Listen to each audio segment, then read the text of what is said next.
The first book of Moses, commonly called Genesis. Genesis chapter 1. In the beginning God created the heavens and the earth.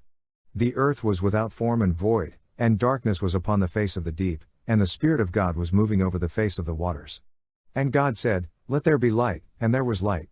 And God saw that the light was good, and God separated the light from the darkness. God called the light day, and the darkness he called night. And there was evening and there was morning, one day. And God said, "Let there be a firmament in the midst of the waters, and let it separate the waters from the waters."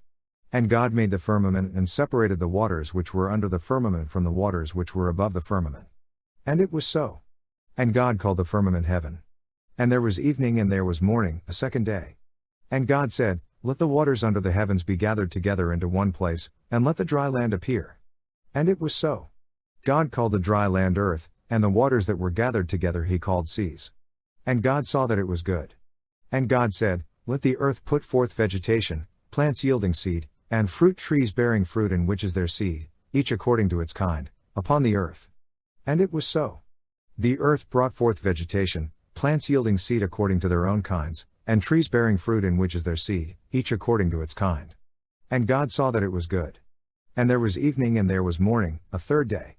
And God said, "Let there be lights in the firmament of the heavens to separate the day from the night, and let them be for signs and for seasons and for days and years, and let them be lights in the firmament of the heavens to give light upon the earth." And it was so. And God made the two great lights, the greater light to rule the day, and the lesser light to rule the night. He made the stars also. And God set them in the firmament of the heavens to give light upon the earth, to rule over the day and over the night, and to separate the light from the darkness. And God saw that it was good. And there was evening and there was morning, a fourth day. And God said, "Let the waters bring forth swarms of living creatures, and let birds fly above the earth across the firmament of the heavens." So God created the great sea monsters and every living creature that moves, with which the waters swarm, according to their kinds, and every winged bird according to its kind. And God saw that it was good. And God blessed them, saying, "Be fruitful and multiply and fill the waters in the seas, and let birds multiply on the earth." And there was evening and there was morning, a fifth day. And God said, "Let the earth bring forth living creatures according to their kinds, cattle and creeping things and beasts of the earth according to their kinds." And it was so. And God made the beasts of the earth according to their kinds and the cattle according to their kinds, and everything that creeps upon the ground according to its kind. And God saw that it was good. Then God said, "Let us make man in our image, after our likeness, and let them have dominion over the fish of the sea, and over the birds of the air, and over the cattle, and over all the earth, and over every creeping thing that creeps upon the earth."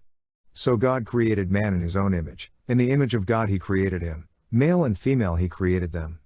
And God blessed them, and God said to them, "Be fruitful and multiply, and fill the earth and subdue it, and have dominion over the fish of the sea and over the birds of the air and over every living thing that moves upon the earth." And God said, "Behold, I have given you every plant yielding seed which is upon the face of all the earth, and every tree with seed in its fruit, you shall have them for food. And to every beast of the earth, and to every bird of the air, and to everything that creeps on the earth, everything that has the breath of life, I have given every green plant for food." And it was so. And God saw everything that he had made, and behold, it was very good. And there was evening and there was morning, a sixth day.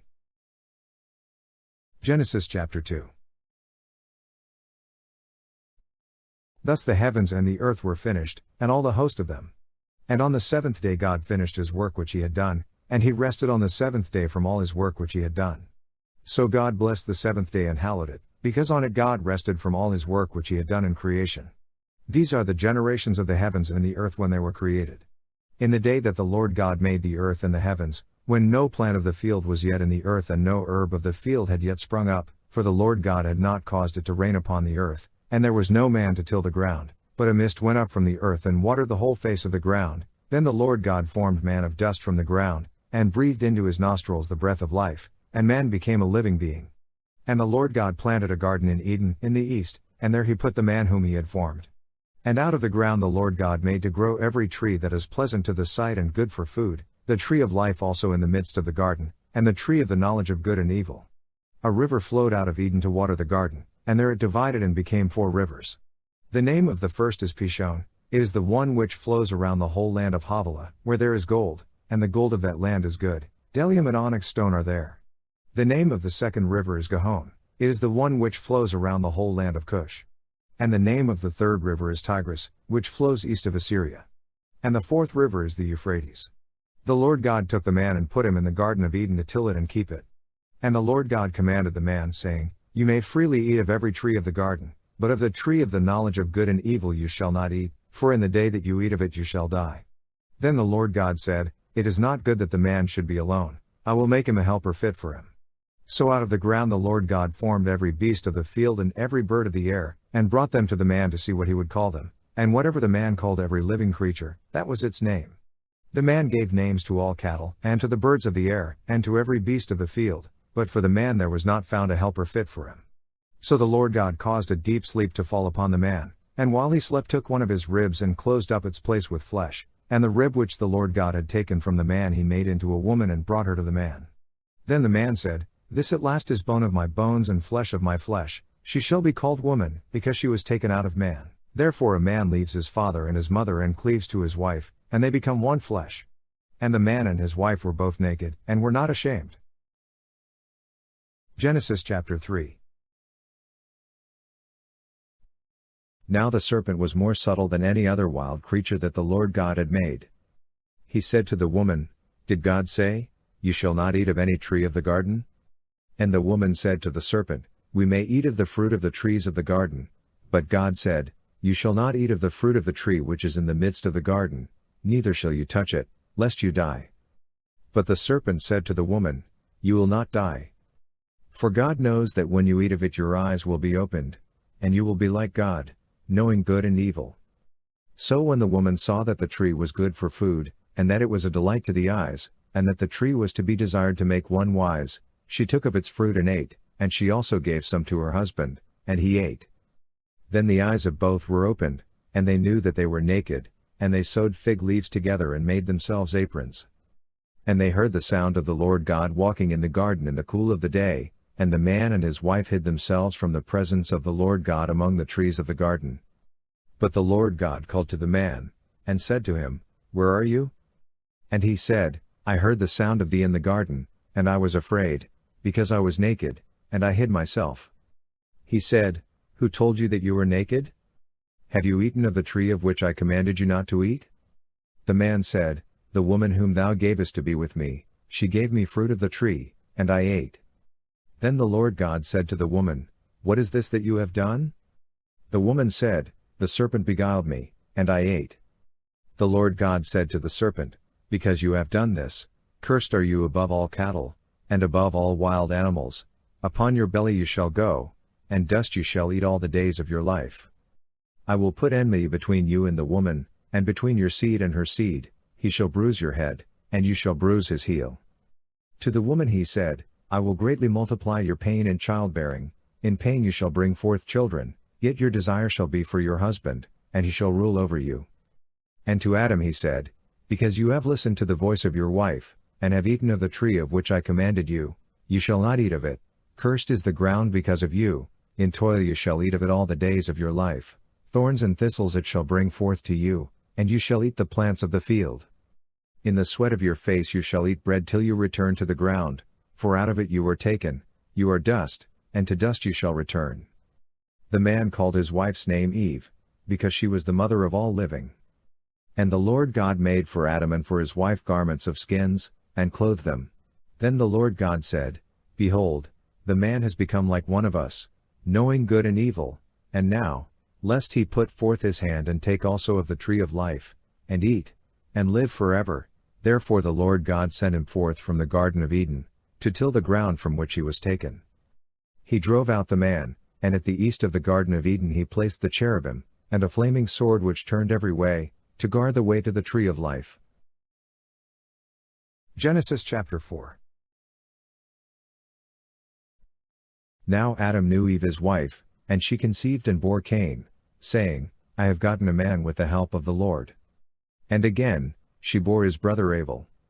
Now Abel was a keeper of sheep, and Cain a tiller of the ground.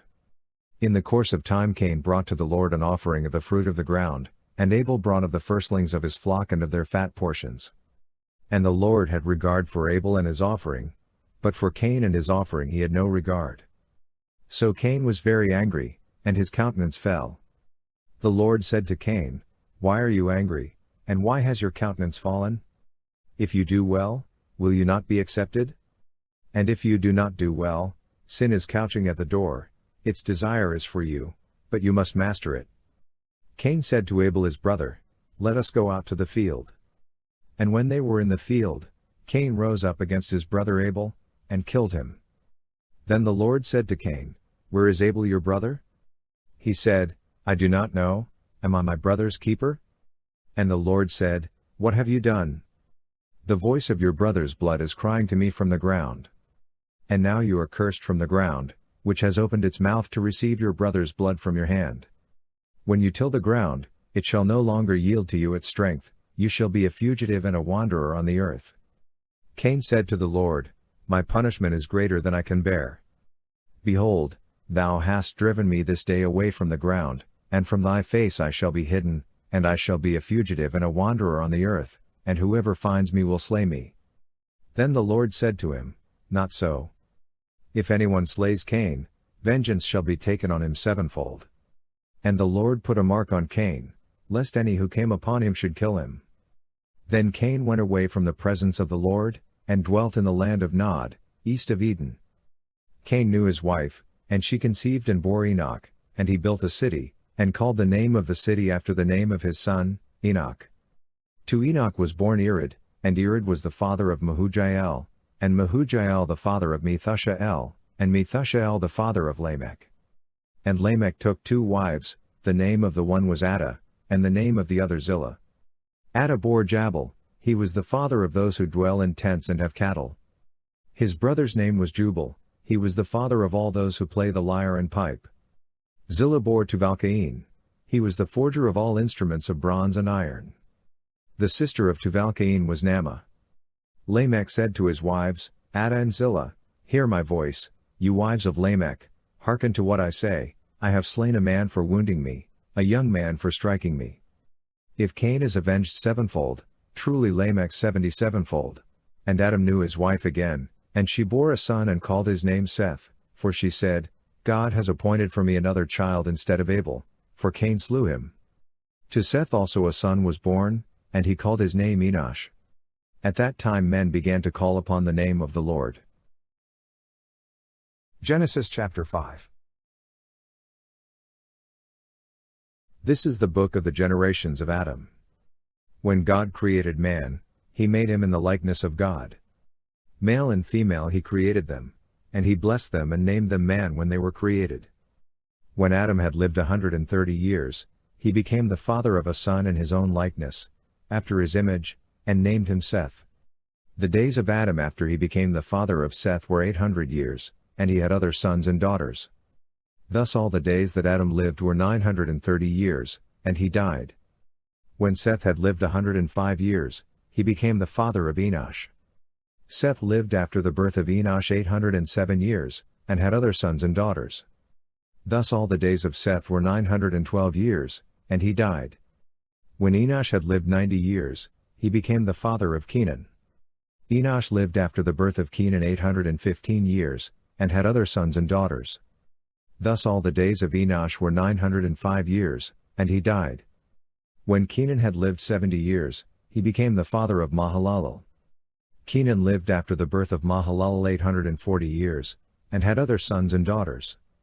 Thus all the days of Kenan were 910 years, and he died.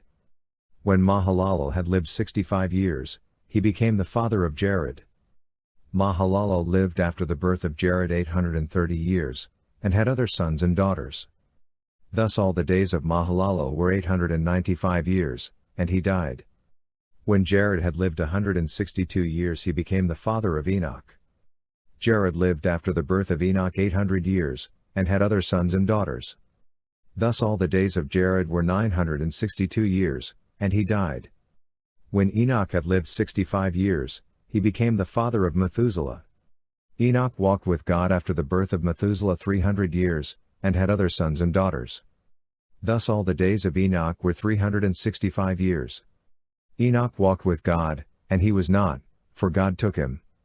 When Methuselah had lived 187 years, he became the father of Lamech.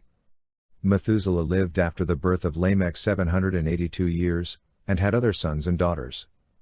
Thus all the days of Methuselah were 969 years, and he died. When Lamech had lived 182 years, he became the father of a son, and called his name Noah, saying, Out of the ground which the Lord has cursed this one shall bring us relief from our work and from the toil of our hands. Lamech lived after the birth of Noah 595 years, and had other sons and daughters. Thus all the days of Lamech were 777 years, and he died. After Noah was 500 years old, Noah became the father of Shem, Ham, and Japheth. Genesis chapter 6. When men began to multiply on the face of the ground, and daughters were born to them, the sons of God saw that the daughters of men were fair, and they took to wife such of them as they chose. Then the Lord said, My spirit shall not abide in man forever, for he is flesh, but his days shall be 120 years. The Nephilim were on the earth in those days, and also afterward, when the sons of God came into the daughters of men, and they bore children to them. These were the mighty men that were of old, the men of renown. The Lord saw that the wickedness of man was great in the earth, and that every imagination of the thoughts of his heart was only evil continually. And the Lord was sorry that he had made man on the earth, and it grieved him to his heart. So the Lord said, I will blot out man whom I have created from the face of the ground, man and beast and creeping things and birds of the air, for I am sorry that I have made them. But Noah found favor in the eyes of the Lord. These are the generations of Noah. Noah was a righteous man, blameless in his generation. Noah walked with God. And Noah had 3 sons, Shem, Ham, and Japheth. Now the earth was corrupt in God's sight, and the earth was filled with violence. And God saw the earth, and behold, it was corrupt, for all flesh had corrupted their way upon the earth. And God said to Noah, I have determined to make an end of all flesh, for the earth is filled with violence through them. Behold, I will destroy them with the earth. Make yourself an ark of gopher wood, make rooms in the ark, and cover it inside and out with pitch. This is how you are to make it: the length of the ark 300 cubits, its breadth 50 cubits, and its height 30 cubits. Make a roof for the ark, and finish it to a cubit above, and set the door of the ark in its side, make it with lower, second, and third decks. For behold, I will bring a flood of waters upon the earth, to destroy all flesh, in which is the breath of life from under heaven. Everything that is on the earth shall die. But I will establish my covenant with you, and you shall come into the ark, you, your sons, your wife, and your sons' wives with you. And of every living thing of all flesh, you shall bring 2 of every sort into the ark, to keep them alive with you, they shall be male and female. Of the birds according to their kinds, and of the animals according to their kinds, of every creeping thing of the ground according to its kind, 2 of every sort shall come into you, to keep them alive. Also take with you every sort of food that is eaten, and store it up, and it shall serve as food for you and for them. Noah did this, he did all that God commanded him. Genesis chapter 7. Then the Lord said to Noah, Go into the ark, you and all your household, for I have seen that you are righteous before me in this generation. Take with you 7 pairs of all clean animals, the male and his mate, and a pair of the animals that are not clean, the male and his mate, and 7 pairs of the birds of the air also, male and female, to keep their kind alive upon the face of all the earth. For in 7 days I will send rain upon the earth 40 days and 40 nights, and every living thing that I have made I will blot out from the face of the ground. And Noah did all that the Lord had commanded him.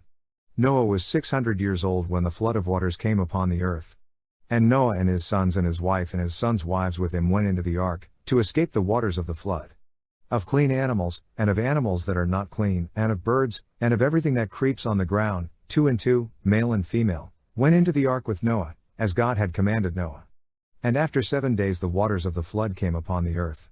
In the 600th year of Noah's life, in the 2nd month, on the 17th day of the month, on that day all the fountains of the great deep burst forth, and the windows of the heavens were opened. And rain fell upon the earth 40 days and 40 nights.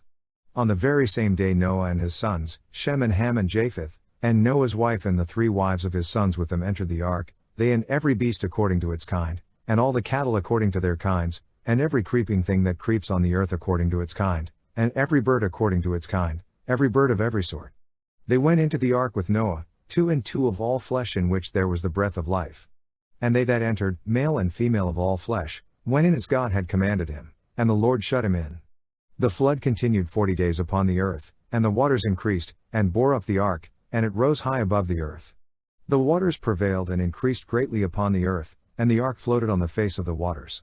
And the waters prevailed so mightily upon the earth that all the high mountains under the whole heaven were covered. The waters prevailed above the mountains, covering them 15 cubits deep.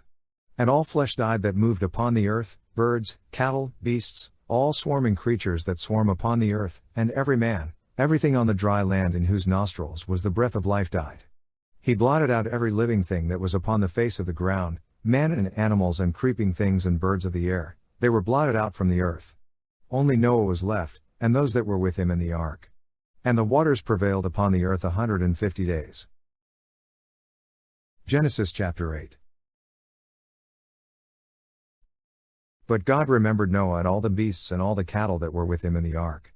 And God made a wind blow over the earth, and the waters subsided, the fountains of the deep and the windows of the heavens were closed, the rain from the heavens was restrained, and the waters receded from the earth continually. At the end of 150 days the waters had abated, and in the 7th month, on the 17th day of the month, the ark came to rest upon the mountains of Ararat. And the waters continued to abate until the 10th month. In the 10th month, on the 1st day of the month, the tops of the mountains were seen. At the end of 40 days Noah opened the window of the ark which he had made, and sent forth a raven, and it went to and fro until the waters were dried up from the earth. Then he sent forth a dove from him, to see if the waters had subsided from the face of the ground, but the dove found no place to set her foot, and she returned to him to the ark, for the waters were still on the face of the whole earth. So he put forth his hand and took her and brought her into the ark with him. He waited another 7 days, and again he sent forth the dove out of the ark, and the dove came back to him in the evening, and lo, in her mouth a freshly plucked olive leaf, so Noah knew that the waters had subsided from the earth. Then he waited another 7 days, and sent forth the dove, and she did not return to him any more. In the 601st year, in the 1st month, the 1st day of the month, the waters were dried from off the earth, and Noah removed the covering of the ark, and looked, and behold, the face of the ground was dry. In the 2nd month, on the 27th day of the month, the earth was dry. Then God said to Noah, Go forth from the ark, you and your wife, and your sons' wives with you. Bring forth with you every living thing that is with you of all flesh, birds and animals and every creeping thing that creeps on the earth, that they may breed abundantly on the earth, and be fruitful and multiply upon the earth. So Noah went forth, and his sons and his wife and his sons' wives with him. And every beast, every creeping thing, and every bird, everything that moves upon the earth, went forth by families out of the ark. Then Noah built an altar to the Lord, and took of every clean animal and of every clean bird, and offered burnt offerings on the altar. And when the Lord smelled the pleasing odor, the Lord said in his heart, I will never again curse the ground because of man, for the imagination of man's heart is evil from his youth, neither will I ever again destroy every living creature as I have done. While the earth remains, seed time and harvest, cold and heat, summer and winter, day and night, shall not cease. Genesis chapter 9.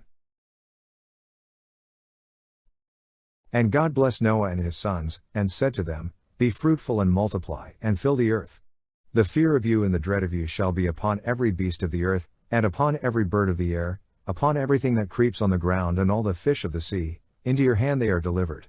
Every moving thing that lives shall be food for you, and as I gave you the green plants, I give you everything. Only you shall not eat flesh with its life, that is, its blood. For your lifeblood I will surely require a reckoning, of every beast I will require it, and of man, of every man's brother I will require the life of man.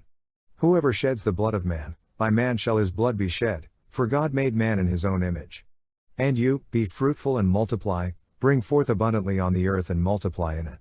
Then God said to Noah and to his sons with him, Behold, I establish my covenant with you and your descendants after you, and with every living creature that is with you, the birds, the cattle, and every beast of the earth with you, as many as came out of the ark. I establish my covenant with you, that never again shall all flesh be cut off by the waters of a flood, and never again shall there be a flood to destroy the earth. And God said, This is the sign of the covenant which I make between me and you and every living creature that is with you, for all future generations. I set my bow in the cloud, and it shall be a sign of the covenant between me and the earth. When I bring clouds over the earth and the bow is seen in the clouds, I will remember my covenant which is between me and you and every living creature of all flesh, and the waters shall never again become a flood to destroy all flesh. When the bow is in the clouds, I will look upon it and remember the everlasting covenant between God and every living creature of all flesh that is upon the earth. God said to Noah, This is the sign of the covenant which I have established between me and all flesh that is upon the earth. The sons of Noah who went forth from the ark were Shem, Ham, and Japheth. Ham was the father of Canaan. These three were the sons of Noah, and from these the whole earth was peopled. Noah was the first tiller of the soil. He planted a vineyard, and he drank of the wine, and became drunk, and lay uncovered in his tent. And Ham, the father of Canaan, saw the nakedness of his father, and told his two brothers outside. Then Shem and Japheth took a garment, laid it upon both their shoulders, and walked backward and covered the nakedness of their father. Their faces were turned away, and they did not see their father's nakedness. When Noah awoke from his wine and knew what his youngest son had done to him, he said, Cursed be Canaan, a slave of slaves shall he be to his brothers. He also said, Blessed by the Lord my God be Shem, and let Canaan be his slave. God enlarged Japheth, and let him dwell in the tents of Shem, and let Canaan be his slave. After the flood Noah lived 350 years. All the days of Noah were 950 years, and he died. Genesis chapter 10. These are the generations of the sons of Noah, Shem, Ham, and Japheth. Sons were born to them after the flood. The sons of Japheth, Gomer, Magog, Madai, Javan, Tubal, Meshech, and Tyrus. The sons of Gomer, Ashkenaz, Riphath, and Togarmah. The sons of Javan, Elisha, Tarshish, Kittim, and Dodanim. From these the coastland people spread. These are the sons of Japheth in their lands, each with his own language, by their families, in their nations. The sons of Ham, Cush, Egypt, Put, and Canaan. The sons of Cush, Seba, Havilah, Sabta, Ramah, and Sapteka. The sons of Ramah, Sheba and Dedan. Cush became the father of Nimrod. He was the first on earth to be a mighty man. He was a mighty hunter before the Lord, therefore it is said, like Nimrod a mighty hunter before the Lord. The beginning of his kingdom was Babel, Erech, and Akkad, all of them in the land of Shinar. From that land he went into Assyria, and built Nineveh, Rehoboth-ir, Calah, and Rezin between Nineveh and Calah, that is the great city. Egypt became the father of Ludum, Anamim, Laabim, Naphtim, Pathrusim, Casluhim, whence came the Philistines and Caphtorim. Canaan became the father of Sidon his firstborn, and Heth, and the Jebusites, the Amorites, the Girgashites, the Hivites, the Archites, the Sinites, the Arvadites, the Zemarites, and the Hamathites. Afterward, the families of the Canaanites spread abroad. And the territory of the Canaanites extended from Sidon, in the direction of Gerar, as far as Gaza, and in the direction of Sodom, Gomorrah, Admah, and Zeboim, as far as Lasha. These are the sons of Ham, by their families, their languages, their lands, and their nations. To Shem also, the father of all the children of Eber, the elder brother of Japheth, children were born. The sons of Shem, Elam, Ashur, Arpachshad, Lud, and Aram. The sons of Aram, Uz, Hul, Gether, and Amash. Arpachshad became the father of Shelah, and Shelah became the father of Eber. To Eber were born two sons, the name of the one was Peleg, for in his days the earth was divided, and his brother's name was Joktan. Joktan became the father of Almodad, Shalef, Hazarmaveth, Jerah, Hadoram, Hazoldaklah, Abimael, Sheba, Ophir, Havilah, and Jobab. All these were the sons of Joktan. The territory in which they lived extended from Mesha in the direction of Sephir to the hill country of the east. These are the sons of Shem, by their families, their languages, their lands, and their nations. These are the families of the sons of Noah, according to their genealogies, in their nations, and from these the nations spread abroad on the earth after the flood. Genesis chapter 11. Now the whole earth had one language and few words. And as men migrated from the east, they found a plain in the land of Shinar and settled there. And they said to one another, Come, let us make bricks, and burn them thoroughly. And they had brick for stone, and bitumen for mortar. Then they said, Come, let us build ourselves a city, and a tower with its top in the heavens, and let us make a name for ourselves, lest we be scattered abroad upon the face of the whole earth. And the Lord came down to see the city and the tower, which the sons of men had built. And the Lord said, Behold, they are one people, and they have all one language, and this is only the beginning of what they will do, and nothing that they propose to do will now be impossible for them. Come, let us go down, and there confuse their language, that they may not understand one another's speech. So the Lord scattered them abroad from there over the face of all the earth, and they left off building the city. Therefore its name was called Babel, because there the Lord confused the language of all the earth, and from there the Lord scattered them abroad over the face of all the earth. These are the descendants of Shem. When Shem was 100 years old, He became the father of Arpachshad 2 years after the flood, and Shem lived after the birth of Arpachshad 500 years, and had other sons and daughters. When Arpachshad had lived 35 years, he became the father of Shelah, and Arpachshad lived after the birth of Shelah 403 years, and had other sons and daughters. When Shelah had lived 30 years, he became the father of Eber, and Shelah lived after the birth of Eber 403 years, and had other sons and daughters. When Eber had lived 34 years, he became the father of Peleg, and Eber lived after the birth of Peleg 430 years, and had other sons and daughters. When Peleg had lived 30 years, he became the father of Reu, and Peleg lived after the birth of Reu 209 years, and had other sons and daughters. When Reu lived 32 years, he became the father of Serug, and Reu lived after the birth of Serug 207 years, and had other sons and daughters. When Serug had lived 30 years, he became the father of Nahor, and Serug lived after the birth of Nahor 200 years, and had other sons and daughters.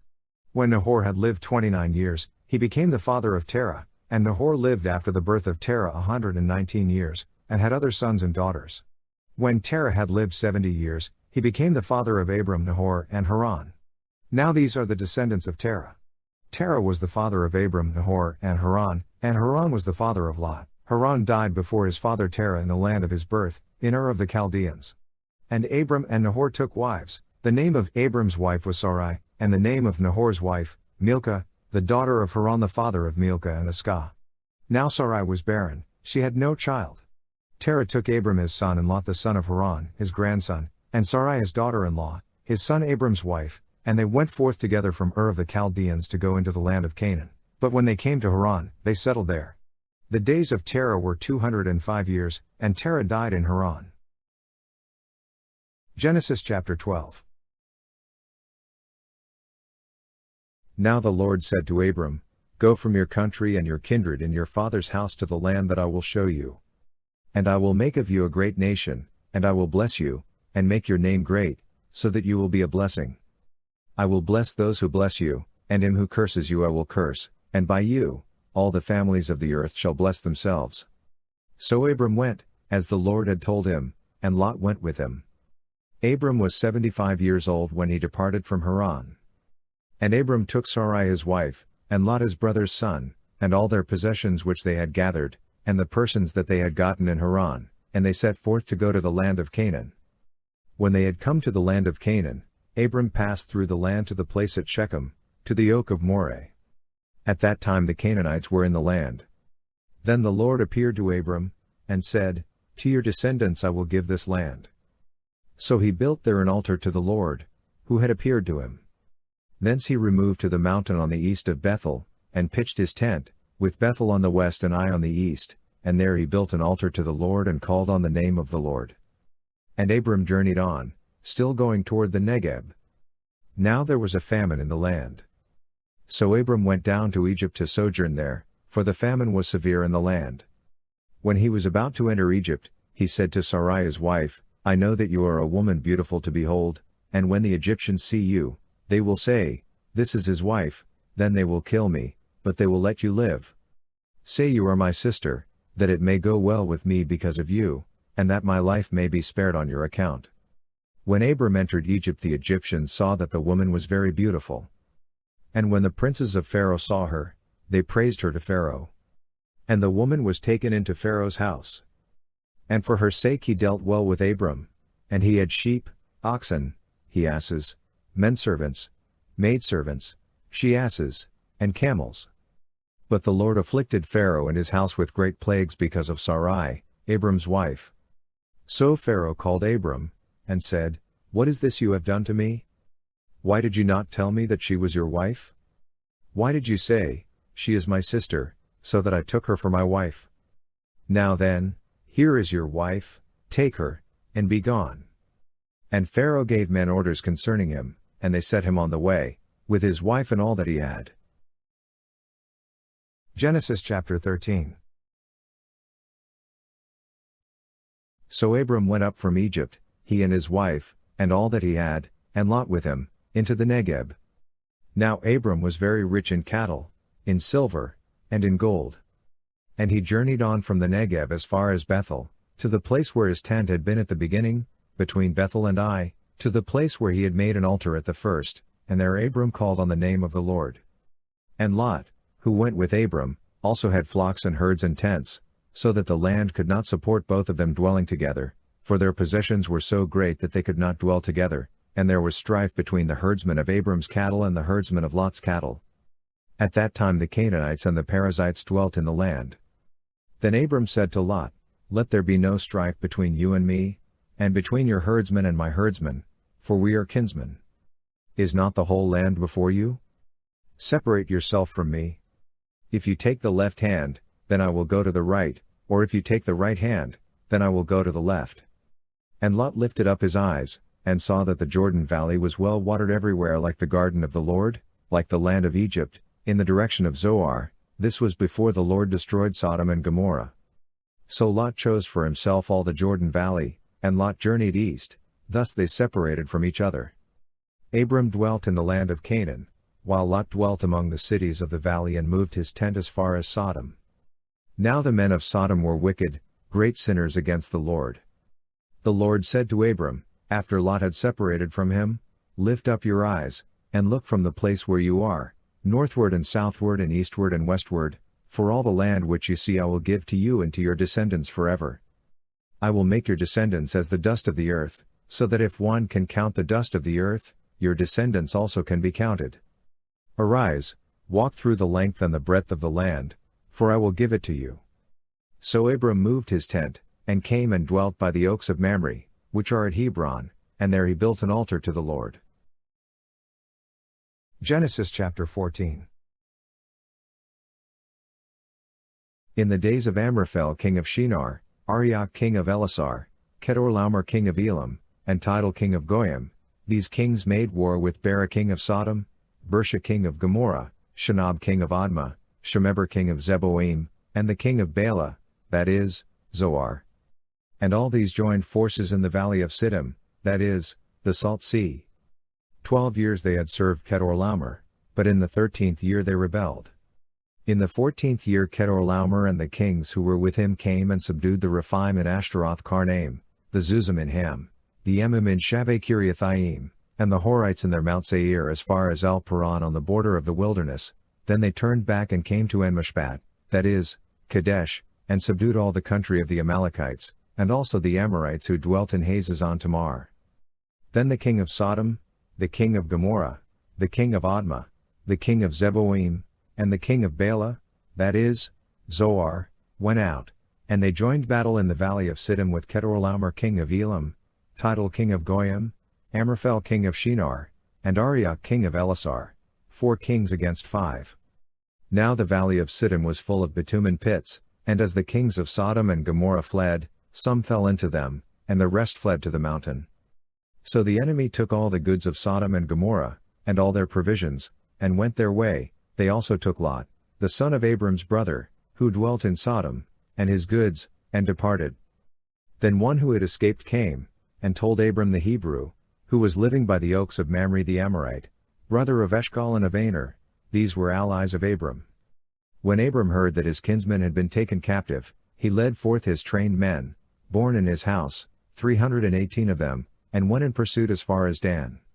And he divided his forces against them by night, he and his servants, and routed them and pursued them to Hobah, north of Damascus. Then he brought back all the goods, and also brought back his kinsman Lot with his goods, and the women and the people. After his return from the defeat of Kedorlaomer and the kings who were with him, the king of Sodom went out to meet him at the valley of Shaveh, that is, the king's valley. And Melchizedek king of Salem brought out bread and wine, he was priest of God Most High. And he blessed him and said, Blessed be Abram by God Most High, maker of heaven and earth, and blessed be God Most High, who has delivered your enemies into your hand. And Abram gave him 1/10 of everything. And the king of Sodom said to Abram, Give me the persons, but take the goods for yourself. But Abram said to the king of Sodom, I have sworn to the Lord God Most High, maker of heaven and earth, that I would not take a thread or a sandal thong or anything that is yours, lest you should say, I have made Abram rich. I will take nothing but what the young men have eaten, and the share of the men who went with me, let Aner, Eshcol, and Mamre take their share. Genesis chapter 15. After these things the word of the Lord came to Abram in a vision, Fear not, Abram, I am your shield, your reward shall be very great. But Abram said, O Lord God, what wilt thou give me, for I continue childless, and the heir of my house is Eliezer of Damascus. And Abram said, Behold, thou hast given me no offspring, and a slave born in my house will be my heir. And behold, the word of the Lord came to him, This man shall not be your heir, your own son shall be your heir. And he brought him outside and said, Look toward heaven, and number the stars, if you are able to number them. Then he said to him, So shall your descendants be. And he believed the Lord, and he reckoned it to him as righteousness. And he said to him, I am the Lord who brought you from Ur of the Chaldeans, to give you this land to possess. But he said, O Lord God, how am I to know that I shall possess it? He said to him, Bring me a heifer 3 years old, a she-goat 3 years old, a ram 3 years old, a turtle-dove, and a young pigeon. And he brought him all these, cut them in two, and laid each half over against the other, but he did not cut the birds in two. And when birds of prey came down upon the carcasses, Abram drove them away. As the sun was going down, a deep sleep fell on Abram, and lo, a dread and great darkness fell upon him.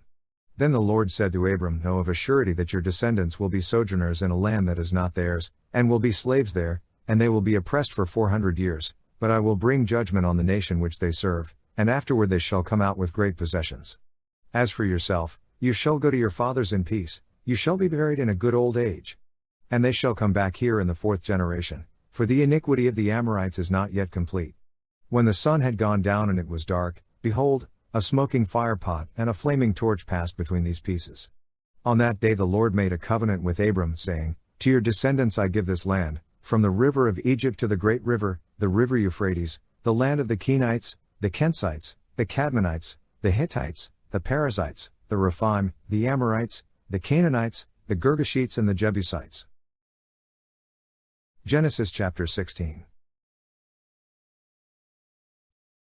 Now Sarai, Abram's wife, bore him no children. She had an Egyptian maid whose name was Hagar, and Sarai said to Abram, Behold now, the Lord has prevented me from bearing children, go into my maid, it may be that I shall obtain children by her. And Abram hearkened to the voice of Sarai. So, after Abram had dwelt 10 years in the land of Canaan, Sarai, Abram's wife, took Hagar the Egyptian, her maid, and gave her to Abram her husband as a wife. And he went into Hagar, and she conceived, and when she saw that she had conceived, she looked with contempt on her mistress. And Sarai said to Abram, May the wrong done to me be on you. I gave my maid to your embrace, and when she saw that she had conceived, she looked on me with contempt. May the Lord judge between you and me. But Abram said to Sarai, Behold, your maid is in your power, do to her as you please. Then Sarai dealt harshly with her, and she fled from her. The angel of the Lord found her by a spring of water in the wilderness, the spring on the way to Shur. And he said, Hagar, maid of Sarai, where have you come from and where are you going? She said, I am fleeing from my mistress Sarai. The angel of the Lord said to her, Return to your mistress, and submit to her. The angel of the Lord also said to her, I will so greatly multiply your descendants that they cannot be numbered for multitude. And the angel of the Lord said to her, Behold, you are with child, and shall bear a son, you shall call his name Ishmael, because the Lord has given heed to your affliction. He shall be a wild ass of a man, his hand against every man and every man's hand against him, and he shall dwell over against all his kinsmen. So she called the name of the Lord who spoke to her, Thou art a God of seeing, for she said, Have I really seen God and remained alive after seeing him? Therefore the well was called Beer Lahai Roi, it lies between Kadesh and Bered. And Hagar bore Abram a son, and Abram called the name of his son, whom Hagar bore, Ishmael. Abram was 86 years old when Hagar bore Ishmael to Abram. Genesis chapter 17. When Abram was 99 years old, the Lord appeared to Abram, and said to him, I am God Almighty, walk before me, and be blameless. And I will make my covenant between me and you, and will multiply you exceedingly. Then Abram fell on his face, and God said to him, Behold, my covenant is with you, and you shall be the father of a multitude of nations. No longer shall your name be Abram, but your name shall be Abraham, for I have made you the father of a multitude of nations. I will make you exceedingly fruitful, and I will make nations of you, and kings shall come forth from you. And I will establish my covenant between me and you and your descendants after you throughout their generations for an everlasting covenant, to be God to you and to your descendants after you. And I will give to you, and to your descendants after you, the land of your sojournings, all the land of Canaan, for an everlasting possession, and I will be their God.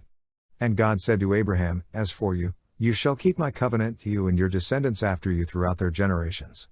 This is my covenant, which you shall keep, between me and you and your descendants after you, every male among you shall be circumcised. You shall be circumcised in the flesh of your foreskins, and it shall be a sign of the covenant between me and you.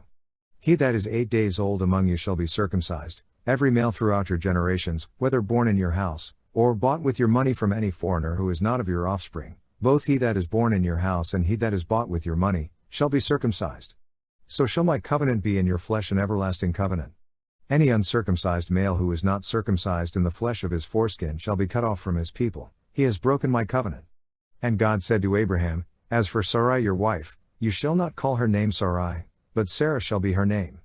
I will bless her, and moreover I will give you a son by her. I will bless her, and she shall be a mother of nations, kings of peoples shall come from her. Then Abraham fell on his face and laughed, and said to himself, Shall a child be born to a man who is 100 years old? Shall Sarah, who is 90 years old, bear a child? And Abraham said to God, Oh, that Ishmael might live in thy sight. God said, No, but Sarah your wife shall bear you a son, and you shall call his name Isaac. I will establish my covenant with him as an everlasting covenant for his descendants after him. As for Ishmael, I have heard you. Behold, I will bless him and make him fruitful and multiply him exceedingly. He shall be the father of 12 princes, and I will make him a great nation. But I will establish my covenant with Isaac, whom Sarah shall bear to you at this season next year. When he had finished talking with him, God went up from Abraham. Then Abraham took Ishmael his son and all the slaves born in his house or bought with his money, every male among the men of Abraham's house, and he circumcised the flesh of their foreskins that very day, as God had said to him. Abraham was 99 years old when he was circumcised in the flesh of his foreskin. And Ishmael his son was 13 years old when he was circumcised in the flesh of his foreskin. That very day Abraham and his son Ishmael were circumcised, and all the men of his house, those born in the house and those bought with money from a foreigner, were circumcised with him. Genesis chapter 18. And the Lord appeared to him by the oaks of Mamre, as he sat at the door of his tent in the heat of the day. He lifted up his eyes and looked, and behold, 3 men stood in front of him. When he saw them, he ran from the tent door to meet them, and bowed himself to the earth, and said, My Lord, if I have found favor in your sight, do not pass by your servant. Let a little water be brought, and wash your feet, and rest yourselves under the tree, while I fetch a morsel of bread, that you may refresh yourselves, and after that you may pass on, since you have come to your servant. So they said, Do as you have said. And Abraham hastened into the tent to Sarah, and said, Make ready quickly 3 measures of fine meal, knead it, and make cakes. And Abraham ran to the herd, and took a calf, tender and good, and gave it to the servant, who hastened to prepare it. Then he took curds, and milk, and the calf which he had prepared, and set it before them, and he stood by them under the tree while they ate. They said to him, Where is Sarah your wife? And he said, She is in the tent. The Lord said, I will surely return to you in the spring, and Sarah your wife shall have a son. And Sarah was listening at the tent door behind him. Now Abraham and Sarah were old, advanced in age. It had ceased to be with Sarah after the manner of women. So Sarah laughed to herself, saying, After I have grown old, and my husband is old, shall I have pleasure? The Lord said to Abraham, Why did Sarah laugh, and say, Shall I indeed bear a child, now that I am old? Is anything too hard for the Lord? At the appointed time I will return to you, in the spring, and Sarah shall have a son. But Sarah denied, saying, I did not laugh, for she was afraid. He said, No, but you did laugh. Then the men set out from there, and they looked toward Sodom, and Abraham went with them to set them on their way. The Lord said, Shall I hide from Abraham what I am about to do, seeing that Abraham shall become a great and mighty nation, and all the nations of the earth shall bless themselves by him? No, for I have chosen him, that he may charge his children and his household after him to keep the way of the Lord by doing righteousness and justice, so that the Lord may bring to Abraham what he has promised him. Then the Lord said, Because the outcry against Sodom and Gomorrah is great and their sin is very grave, I will go down to see whether they have done altogether according to the outcry which has come to me, and if not, I will know. So the men turned from there, and went toward Sodom, but Abraham still stood before the Lord. Then Abraham drew near, and said, Wilt thou indeed destroy the righteous with the wicked? Suppose there are 50 righteous within the city, wilt thou then destroy the place and not spare it for the 50 righteous who are in it? Far be it from thee to do such a thing, to slay the righteous with the wicked, so that the righteous fare as the wicked. Far be that from thee. Shall not the judge of all the earth do right? And the Lord said, If I find at Sodom 50 righteous in the city, I will spare the whole place for their sake. Abraham answered, Behold, I have taken upon myself to speak to the Lord, I who am but dust and ashes. Suppose 5 of the 50 righteous are lacking. Wilt thou destroy the whole city for lack of 5? And he said, I will not destroy it if I find 45 there. Again he spoke to him, and said, Suppose 40 are found there. He answered, For the sake of 40 I will not do it. Then he said, O let not the Lord be angry, and I will speak. Suppose 30 are found there. He answered, I will not do it, if I find 30 there. He said, Behold, I have taken upon myself to speak to the Lord. Suppose 20 are found there. He answered, For the sake of 20 I will not destroy it. Then he said, O let not the Lord be angry, and I will speak again but this once. Suppose 10 are found there. He answered, For the sake of 10 I will not destroy it. And the Lord went his way, when he had finished speaking to Abraham, and Abraham returned to his place. Genesis chapter 19. The 2 angels came to Sodom in the evening, and Lot was sitting in the gate of Sodom. When Lot saw them, he rose to meet them, and bowed himself with his face to the earth, and said, My lords, turn aside, I pray you, to your servant's house and spend the night, and wash your feet, then you may rise up early and go on your way. They said, No, we will spend the night in the street. But he urged them strongly, so they turned aside to him and entered his house, and he made them a feast, and baked unleavened bread, and they ate. But before they lay down, the men of the city, the men of Sodom, both young and old, all the people to the last man, surrounded the house, and they called to Lot, Where are the men who came to you tonight? Bring them out to us, that we may know them. Lot went out of the door to the men, shut the door after him, and said, I beg you, my brothers, do not act so wickedly. Behold, I have 2 daughters who have not known man, let me bring them out to you, and do to them as you please, only do nothing to these men, for they have come under the shelter of my roof. But they said, Stand back. And they said, This fellow came to sojourn, and he would play the judge. Now we will deal worse with you than with them. Then they pressed hard against the man Lot, and drew near to break the door. But the men put forth their hands and brought Lot into the house to them, and shut the door. And they struck with blindness the men who were at the door of the house, both small and great, so that they wearied themselves groping for the door. Then the men said to Lot, Have you anyone else here? Sons-in-law, sons, daughters, or anyone you have in the city, bring them out of the place, for we are about to destroy this place, because the outcry against its people has become great before the Lord, and the Lord has sent us to destroy it. So Lot went out and said to his sons-in-law, who were to marry his daughters, Up, get out of this place, for the Lord is about to destroy the city. But he seemed to his sons-in-law to be jesting.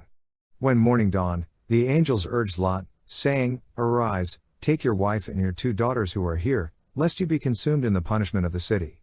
But he lingered, so the men seized him and his wife and his 2 daughters by the hand, the Lord being merciful to him, and they brought him forth and set him outside the city. And when they had brought them forth, they said, Flee for your life, do not look back or stop anywhere in the valley, flee to the hills, lest you be consumed. And Lot said to them, Oh no, my lords, behold, your servant has found favor in your sight, and you have shown me great kindness in saving my life, but I cannot flee to the hills, lest the disaster overtake me and I die.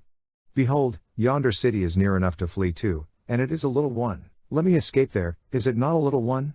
And my life will be saved. He said to him, Behold, I grant you this favor also, that I will not overthrow the city of which you have spoken. Make haste, escape there, for I can do nothing till you arrive there. Therefore the name of the city was called Zoar. The sun had risen on the earth when Lot came to Zoar. Then the Lord rained on Sodom and Gomorrah brimstone and fire from the Lord out of heaven, and he overthrew those cities, and all the valley, and all the inhabitants of the cities, and what grew on the ground. But Lot's wife behind him looked back, and she became a pillar of salt. And Abraham went early in the morning to the place where he had stood before the Lord, and he looked down toward Sodom and Gomorrah and toward all the land of the valley, and beheld, and lo, the smoke of the land went up like the smoke of a furnace. So it was that, when God destroyed the cities of the valley, God remembered Abraham, and sent Lot out of the midst of the overthrow, when he overthrew the cities in which Lot dwelt. Now Lot went up out of Zoar, and dwelt in the hills with his 2 daughters, for he was afraid to dwell in Zoar, so he dwelt in a cave with his 2 daughters. And the firstborn said to the younger, Our father is old, and there is not a man on earth to come in to us after the manner of all the earth. Come, let us make our father drink wine, and we will lie with him, that we may preserve offspring through our father. So they made their father drink wine that night, and the firstborn went in, and lay with her father, he did not know when she lay down or when she arose. And on the next day, the firstborn said to the younger, Behold, I lay last night with my father, let us make him drink wine tonight also, Then you go in and lie with him, that we may preserve offspring through our father. So they made their father drink wine that night also, and the younger arose, and lay with him, and he did not know when she lay down or when she arose. Thus both the daughters of Lot were with child by their father. The firstborn bore a son, and called his name Moab. He is the father of the Moabites to this day. The younger also bore a son, and called his name Ben-Ami. He is the father of the Ammonites to this day. Genesis chapter 20. From there Abraham journeyed toward the territory of the Negev, and dwelt between Kadesh and Shur, and he sojourned in Gerar. And Abraham said of Sarah his wife, She is my sister. And Abimelech king of Gerar sent and took Sarah. But God came to Abimelech in a dream by night, and said to him, Behold, you are a dead man, because of the woman whom you have taken, for she is a man's wife. Now Abimelech had not approached her, so he said, Lord, wilt thou slay an innocent people? Did he not himself say to me, She is my sister? And she herself said, He is my brother. In the integrity of my heart and the innocence of my hands I have done this.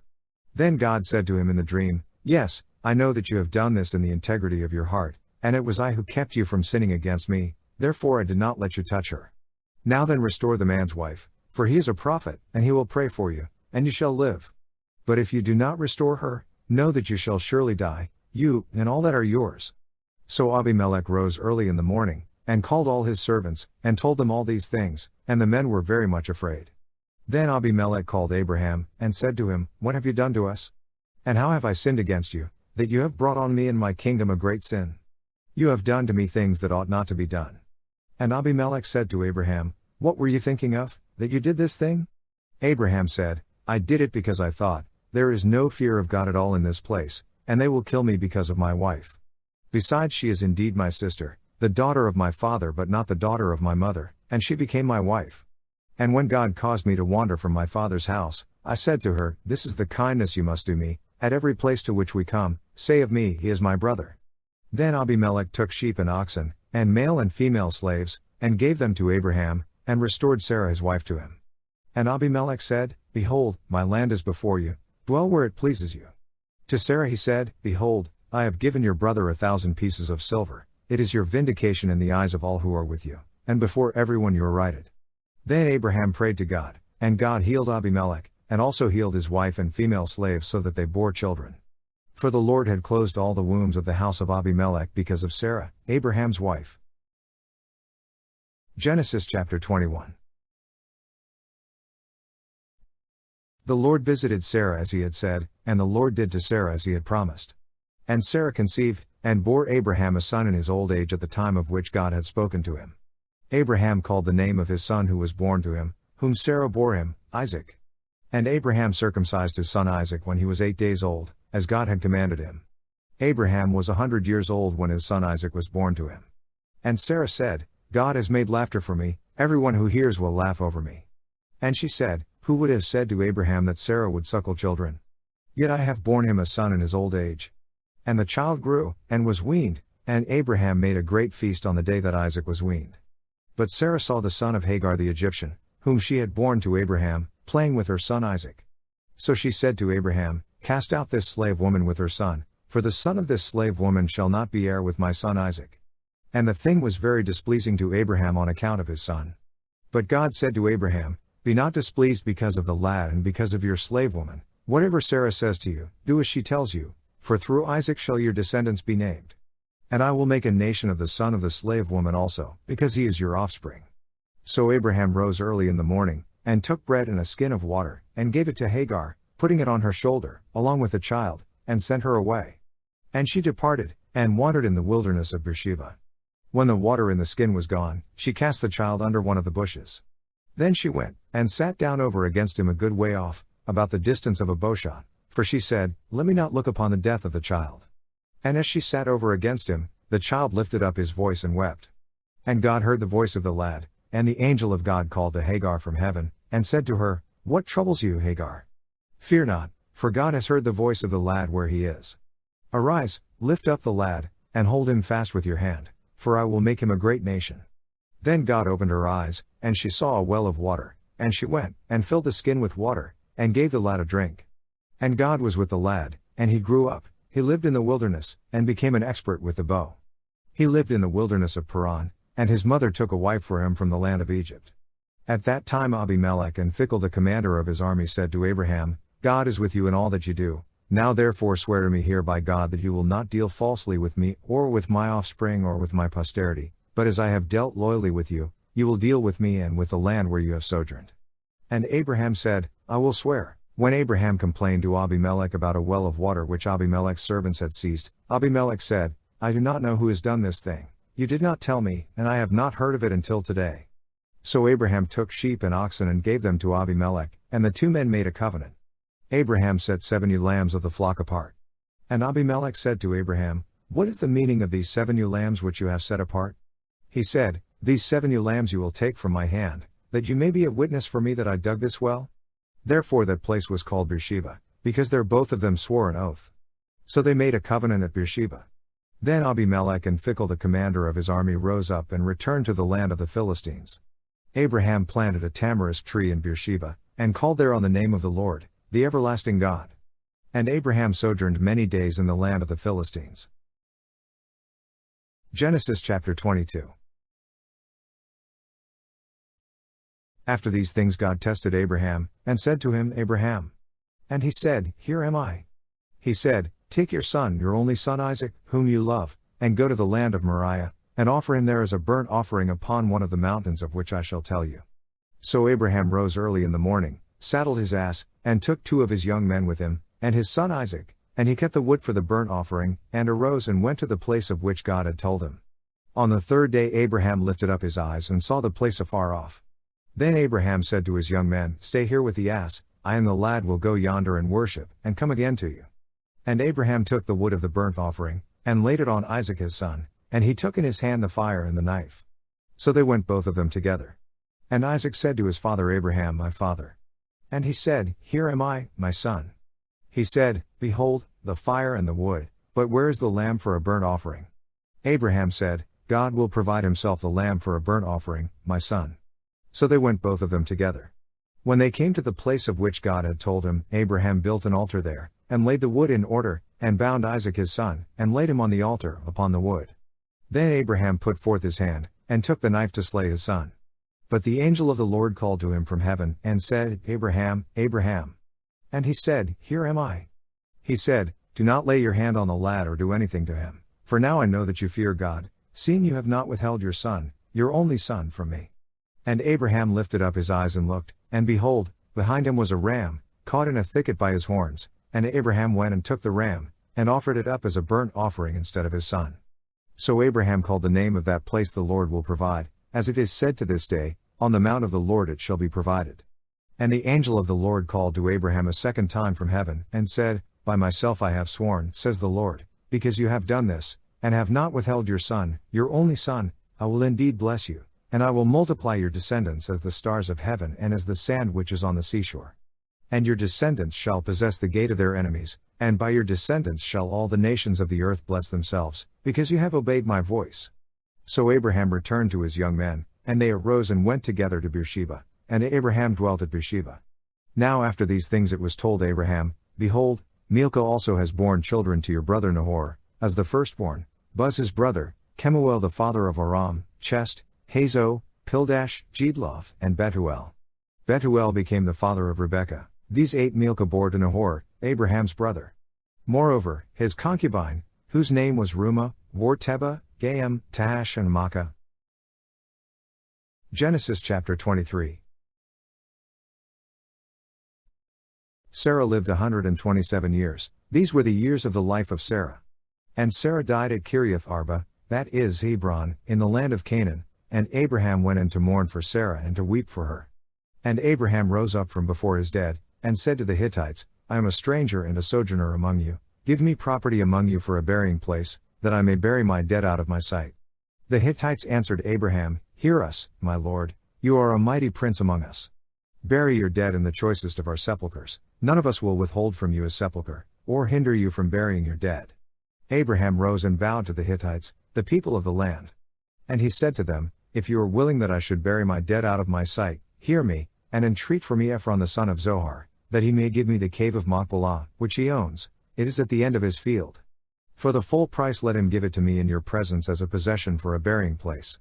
Now Ephron was sitting among the Hittites, and Ephron the Hittite answered Abraham in the hearing of the Hittites, of all who went in at the gate of his city, No, my lord, hear me, I give you the field, and I give you the cave that is in the presence of the sons of my people I give it to you, bury your dead.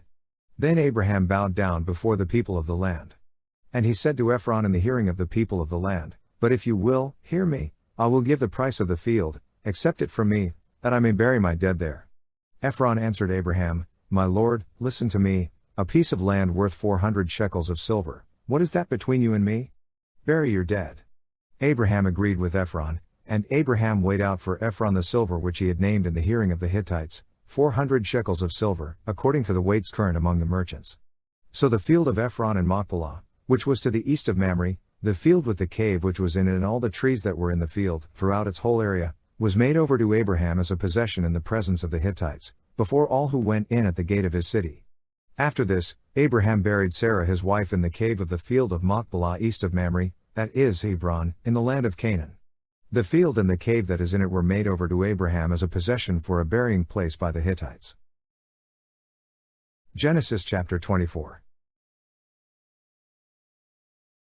Now Abraham was old, well advanced in years, and the Lord had blessed Abraham in all things. And Abraham said to his servant, the oldest of his house, who had charge of all that he had, Put your hand under my thigh, and I will make you swear by the Lord, the God of heaven and of the earth, that you will not take a wife for my son from the daughters of the Canaanites, among whom I dwell, but will go to my country and to my kindred, and take a wife for my son Isaac. The servant said to him, Perhaps the woman may not be willing to follow me to this land, must I then take your son back to the land from which you came? Abraham said to him, See to it that you do not take my son back there. The Lord, the God of heaven, who took me from my father's house and from the land of my birth, and who spoke to me and swore to me, To your descendants I will give this land, he will send his angel before you, and you shall take a wife for my son from there. But if the woman is not willing to follow you, then you will be free from this oath of mine, only you must not take my son back there.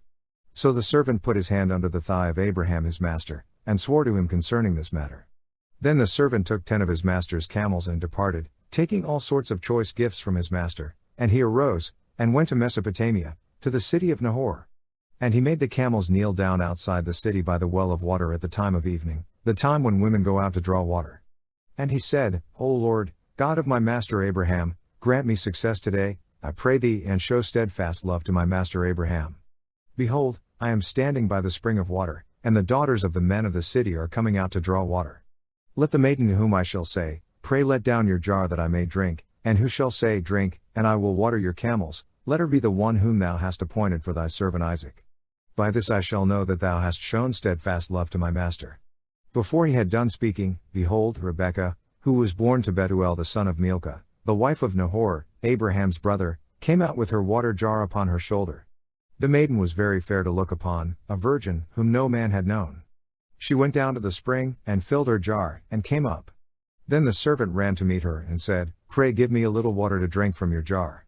She said, Drink, my lord, and she quickly let down her jar upon her hand, and gave him a drink. When she had finished giving him a drink, she said, I will draw for your camels also, until they have done drinking. So she quickly emptied her jar into the trough and ran again to the well to draw, and she drew for all his camels. The man gazed at her in silence to learn whether the Lord had prospered his journey or not. When the camels had done drinking, the man took a gold ring weighing a half shekel, and 2 bracelets for her arms weighing 10 gold shekels, and said, Tell me whose daughter you are. Is there room in your father's house for us to lodge in? She said to him, I am the daughter of Bethuel the son of Milcah, whom she bore to Nahor.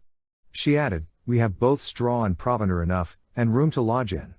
The man bowed his head and worshipped the Lord, and said, Blessed be the Lord, the God of my master Abraham, who has not forsaken his steadfast love and his faithfulness toward my master. As for me, the Lord has led me in the way to the house of my master's kinsman. Then the maiden ran and told her mother's household about these things. Rebekah had a brother whose name was Laban, and Laban ran out to the man, to the spring. When he saw the ring, and the bracelets on his sister's arms, and when he heard the words of Rebekah his sister, Thus the man spoke to me, he went to the man, and behold, he was standing by the camels at the spring.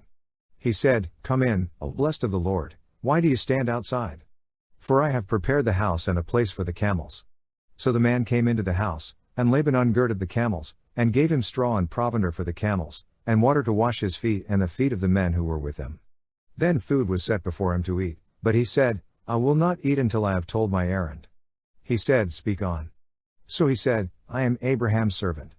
The Lord has greatly blessed my master, and he has become great. He has given him flocks and herds, silver and gold, menservants and maidservants, camels and asses. And Sarah my master's wife bore a son to my master when she was old, and to him he has given all that he has. My master made me swear, saying, You shall not take a wife for my son from the daughters of the Canaanites, in whose land I dwell, but you shall go to my father's house and to my kindred, and take a wife for my son. I said to my master, Perhaps the woman will not follow me.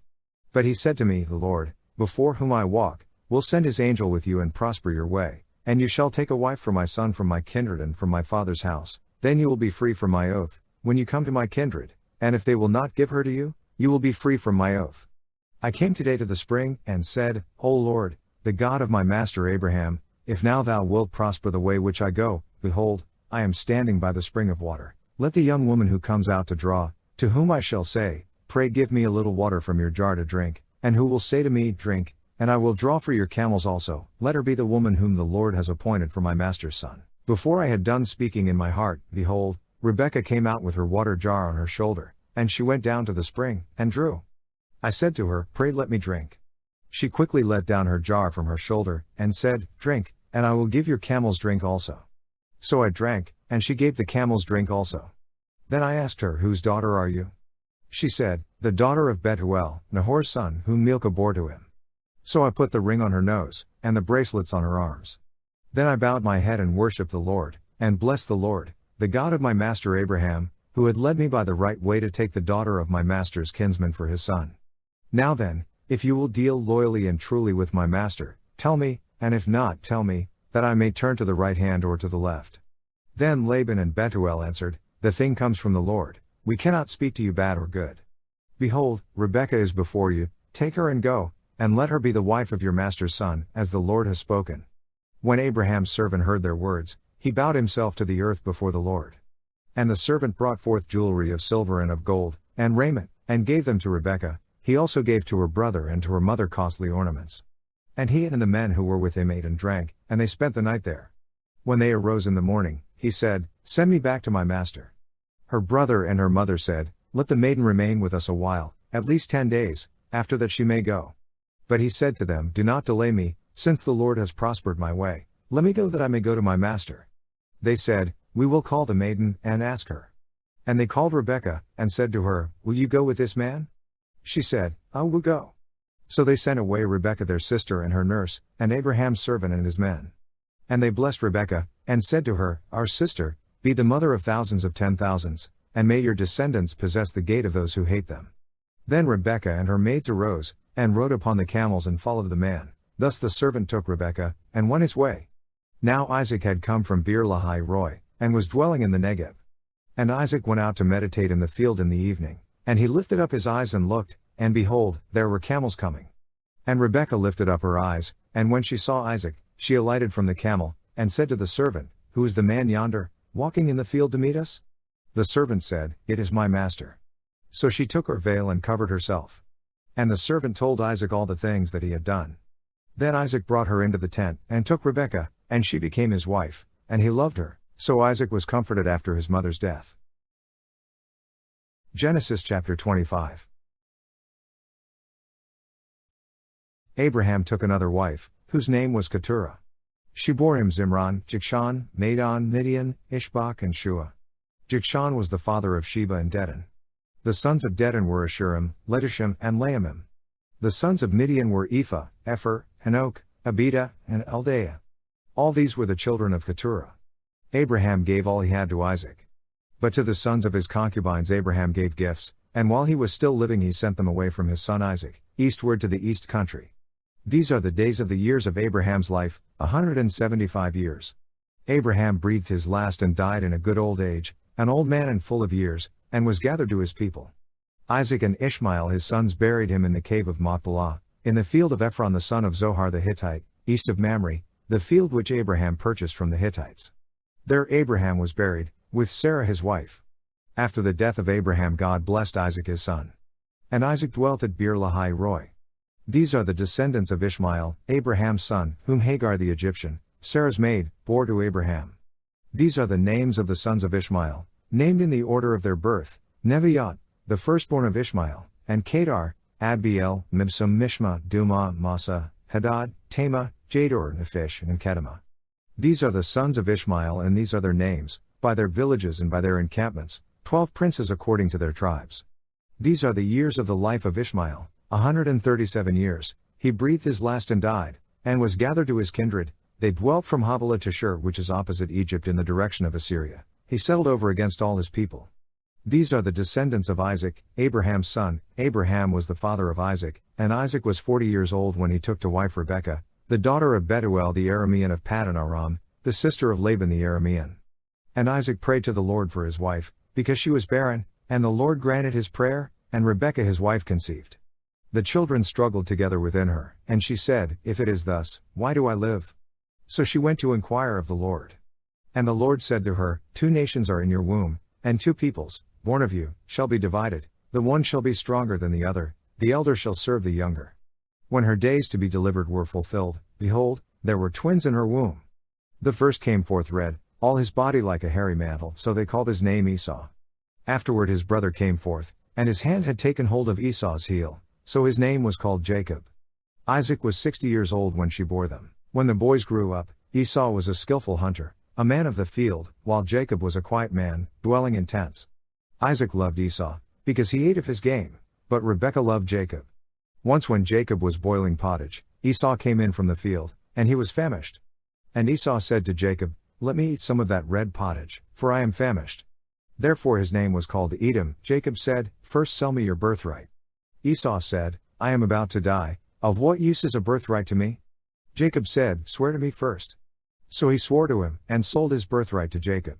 Then Jacob gave Esau bread and pottage of lentils, and he ate and drank, and rose and went his way. Thus Esau despised his birthright. Genesis chapter 26.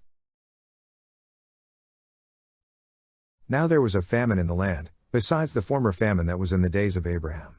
And Isaac went to Gerar, to Abimelech king of the Philistines. And the Lord appeared to him, and said, "Do not go down to Egypt, dwell in the land of which I shall tell you. Sojourn in this land, and I will be with you, and will bless you, for to you and to your descendants I will give all these lands, and I will fulfill the oath which I swore to Abraham your father. I will multiply your descendants as the stars of heaven, and will give to your descendants all these lands, and by your descendants all the nations of the earth shall bless themselves, because Abraham obeyed my voice and kept my charge, my commandments, my statutes, and my laws." So Isaac dwelt in Gerar. When the men of the place asked him about his wife, he said, "She is my sister," for he feared to say, "my wife," thinking, lest the men of the place should kill me for the sake of Rebekah, because she was fair to look upon. When he had been there a long time, Abimelech king of the Philistines looked out of a window and saw Isaac fondling Rebekah his wife. So Abimelech called Isaac, and said, "Behold, she is your wife, how then could you say, she is my sister?" Isaac said to him, "Because I thought, lest I die because of her." Abimelech said, "What is this you have done to us? One of the people might easily have lain with your wife, and you would have brought guilt upon us." So Abimelech warned all the people, saying, "Whoever touches this man or his wife shall be put to death." And Isaac sowed in that land, and reaped in the same year 100-fold. The Lord blessed him, and the man became rich, and gained more and more until he became very wealthy. He had possessions of flocks and herds, and a great household, so that the Philistines envied him. Now the Philistines had stopped and filled with earth all the wells which his father's servants had dug in the days of Abraham his father, and Abimelech said to Isaac, "Go away from us, for you are much mightier than we."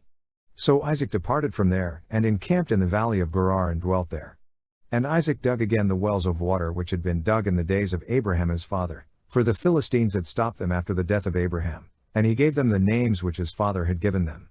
But when Isaac's servants dug in the valley and found there a well of springing water, the herdsmen of Gerar quarreled with Isaac's herdsmen, saying, "The water is ours."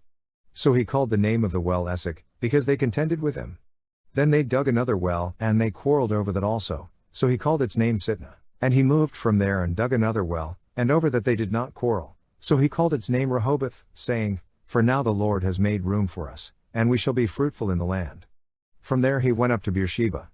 And the Lord appeared to him the same night and said, "I am the God of Abraham your father. Fear not, for I am with you and will bless you and multiply your descendants for my servant Abraham's sake." So he built an altar there and called upon the name of the Lord, and pitched his tent there. And there Isaac's servants dug a well. Then Abimelech went to him from Gerar with Ahuzzath his adviser and Phicol the commander of his army. Isaac said to them, "Why have you come to me, seeing that you hate me and have sent me away from you?" They said, "We see plainly that the Lord is with you, so we say, let there be an oath between you and us, and let us make a covenant with you, that you will do us no harm, just as we have not touched you and have done to you nothing but good and have sent you away in peace. You are now the blessed of the Lord." So he made them a feast, and they ate and drank. In the morning they rose early and took oath with one another, and Isaac set them on their way and they departed from him in peace. That same day Isaac's servants came and told him about the well which they had dug, and said to him, "We have found water." He called it Sheba, therefore the name of the city is Beersheba to this day. When Esau was 40 years old, he took to wife Judith the daughter of Beeri the Hittite, and Basemath the daughter of Elon the Hittite, and they made life bitter for Isaac and Rebekah. Genesis chapter 27.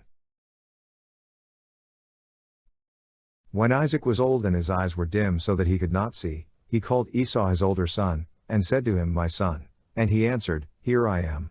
He said, "Behold, I am old, I do not know the day of my death.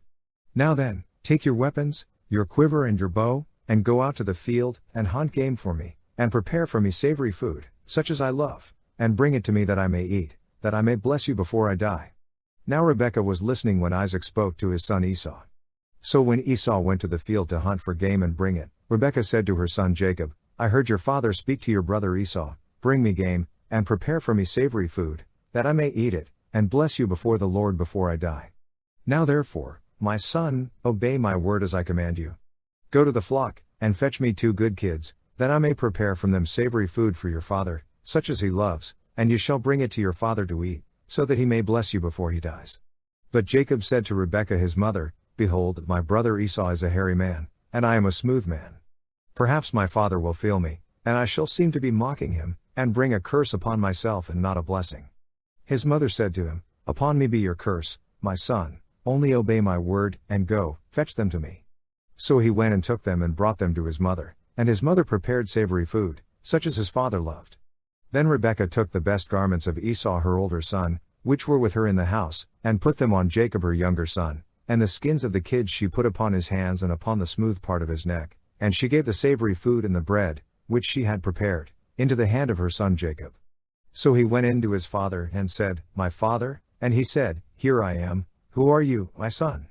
Jacob said to his father, "I am Esau your firstborn. I have done as you told me, now sit up and eat of my game, that you may bless me." But Isaac said to his son, "How is it that you have found it so quickly, my son?" He answered, "Because the Lord your God granted me success." Then Isaac said to Jacob, "Come near, that I may feel you, my son, to know whether you are really my son Esau or not." So Jacob went near to Isaac his father, who felt him and said, "The voice is Jacob's voice, but the hands are the hands of Esau." And he did not recognize him, because his hands were hairy like his brother Esau's hands, so he blessed him. He said, "Are you really my son Esau?" He answered, "I am." Then he said, "Bring it to me, that I may eat of my son's game and bless you." So he brought it to him, and he ate, and he brought him wine, and he drank. Then his father Isaac said to him, "Come near and kiss me, my son." So he came near and kissed him, and he smelled the smell of his garments, and blessed him, and said, "See, the smell of my son is as the smell of a field which the Lord has blessed. May God give you of the dew of heaven, and of the fatness of the earth, and plenty of grain and wine. Let people serve you, and nations bow down to you. Be lord over your brothers, and may your mother's sons bow down to you.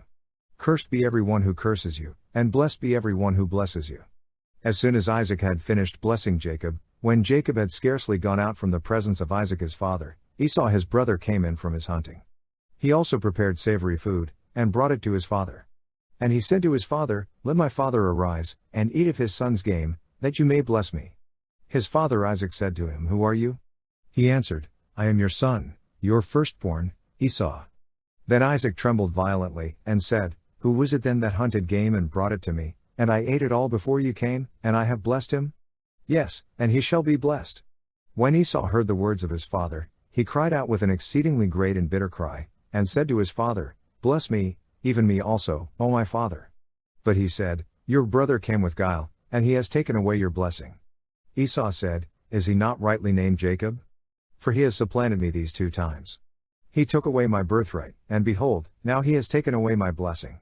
Then he said, Have you not reserved a blessing for me? Isaac answered Esau, Behold, I have made him your lord, and all his brothers I have given to him for servants, and with grain and wine I have sustained him. What then can I do for you, my son? Esau said to his father, Have you but one blessing, my father? Bless me, even me also, O my father. And Esau lifted up his voice and wept. Then Isaac his father answered him, Behold, away from the fatness of the earth shall your dwelling be, and away from the dew of heaven on high. By your sword you shall live, and you shall serve your brother, but when you break loose you shall break his yoke from your neck. Now Esau hated Jacob because of the blessing with which his father had blessed him, and Esau said to himself, The days of mourning for my father are approaching, then I will kill my brother Jacob. But the words of Esau her older son were told to Rebekah, so she sent and called Jacob her younger son, and said to him, Behold, your brother Esau comforts himself by planning to kill you. Now therefore, my son, obey my voice, arise, flee to Laban my brother in Haran, and stay with him a while, until your brother's fury turns away, until your brother's anger turns away, and he forgets what you have done to him, then I will send and fetch you from there. Why should I be bereft of you both in one day? Then Rebekah said to Isaac, I am weary of my life because of the Hittite women. If Jacob marries one of the Hittite women such as these, one of the women of the land, what good will my life be to me? Genesis chapter 28. Then Isaac called Jacob and blessed him, and charged him, You shall not marry one of the Canaanite women. Arise, go to Paddan Aram to the house of Bethuel your mother's father, and take as wife from there one of the daughters of Laban your mother's brother. God Almighty bless you and make you fruitful and multiply you, that you may become a company of peoples. May he give the blessing of Abraham to you and to your descendants with you, that you may take possession of the land of your sojournings which God gave to Abraham. Thus Isaac sent Jacob away, and he went to Paddan Aram to Laban, the son of Bethuel the Aramean, the brother of Rebekah, Jacob's and Esau's mother. Now Esau saw that Isaac had blessed Jacob and sent him away to Paddan Aram to take a wife from there, and that as he blessed him he charged him, You shall not marry one of the Canaanite women, and that Jacob had obeyed his father and his mother and gone to Paddan Aram. So when Esau saw that the Canaanite women did not please Isaac his father, Esau went to Ishmael and took to wife, besides the wives he had, Mahalath the daughter of Ishmael Abraham's son, the sister of Nebaioth. Jacob left Beersheba, and went toward Haran. And he came to a certain place, and stayed there that night, because the sun had set. Taking one of the stones of the place, he put it under his head and lay down in that place to sleep. And he dreamed that there was a ladder set up on the earth, and the top of it reached to heaven, and behold, the angels of God were ascending and descending on it. And behold, the Lord stood above it and said, I am the Lord, the God of Abraham your father and the God of Isaac. The land on which you lie I will give to you and to your descendants, and your descendants shall be like the dust of the earth, and you shall spread abroad to the west and to the east and to the north and to the south, and by you and your descendants shall all the families of the earth bless themselves. Behold, I am with you and will keep you wherever you go, and will bring you back to this land, for I will not leave you until I have done that of which I have spoken to you. Then Jacob awoke from his sleep and said, Surely the Lord is in this place, and I did not know it. And he was afraid, and said, How awesome is this place! This is none other than the house of God, and this is the gate of heaven. So Jacob rose early in the morning, and he took the stone which he had put under his head and set it up for a pillar and poured oil on the top of it. He called the name of that place Bethel, but the name of the city was Luz at the first. Then Jacob made a vow, saying, If God will be with me, and will keep me in this way that I go, and will give me bread to eat and clothing to wear, so that I come again to my father's house in peace, then the Lord shall be my God, and this stone, which I have set up for a pillar, shall be God's house, and of all that thou givest me I will give the tenth to thee. Genesis chapter 29. Then Jacob went on his journey, and came to the land of the people of the east. As he looked, he saw a well in the field, and lo, 3 flocks of sheep lying beside it, for out of that well the flocks were watered. The stone on the well's mouth was large, and when all the flocks were gathered there, the shepherds would roll the stone from the mouth of the well, and water the sheep, and put the stone back in its place upon the mouth of the well. Jacob said to them, Brothers, where do you come from? They said, We are from Haran. He said to them, Do you know Laban the son of Nahor? They said, We know him. He said to them, Is it well with him? They said, It is well, and see, Rachel his daughter is coming with the sheep. He said, Behold, it is still high day, it is not time for the animals to be gathered together, water the sheep, and go, pasture them. But they said, We cannot until all the flocks are gathered together, and the stone is rolled from the mouth of the well, then we water the sheep. While he was still speaking with them, Rachel came with her father's sheep, for she kept them. Now when Jacob saw Rachel the daughter of Laban his mother's brother, and the sheep of Laban his mother's brother, Jacob went up and rolled the stone from the well's mouth, and watered the flock of Laban his mother's brother. Then Jacob kissed Rachel, and wept aloud.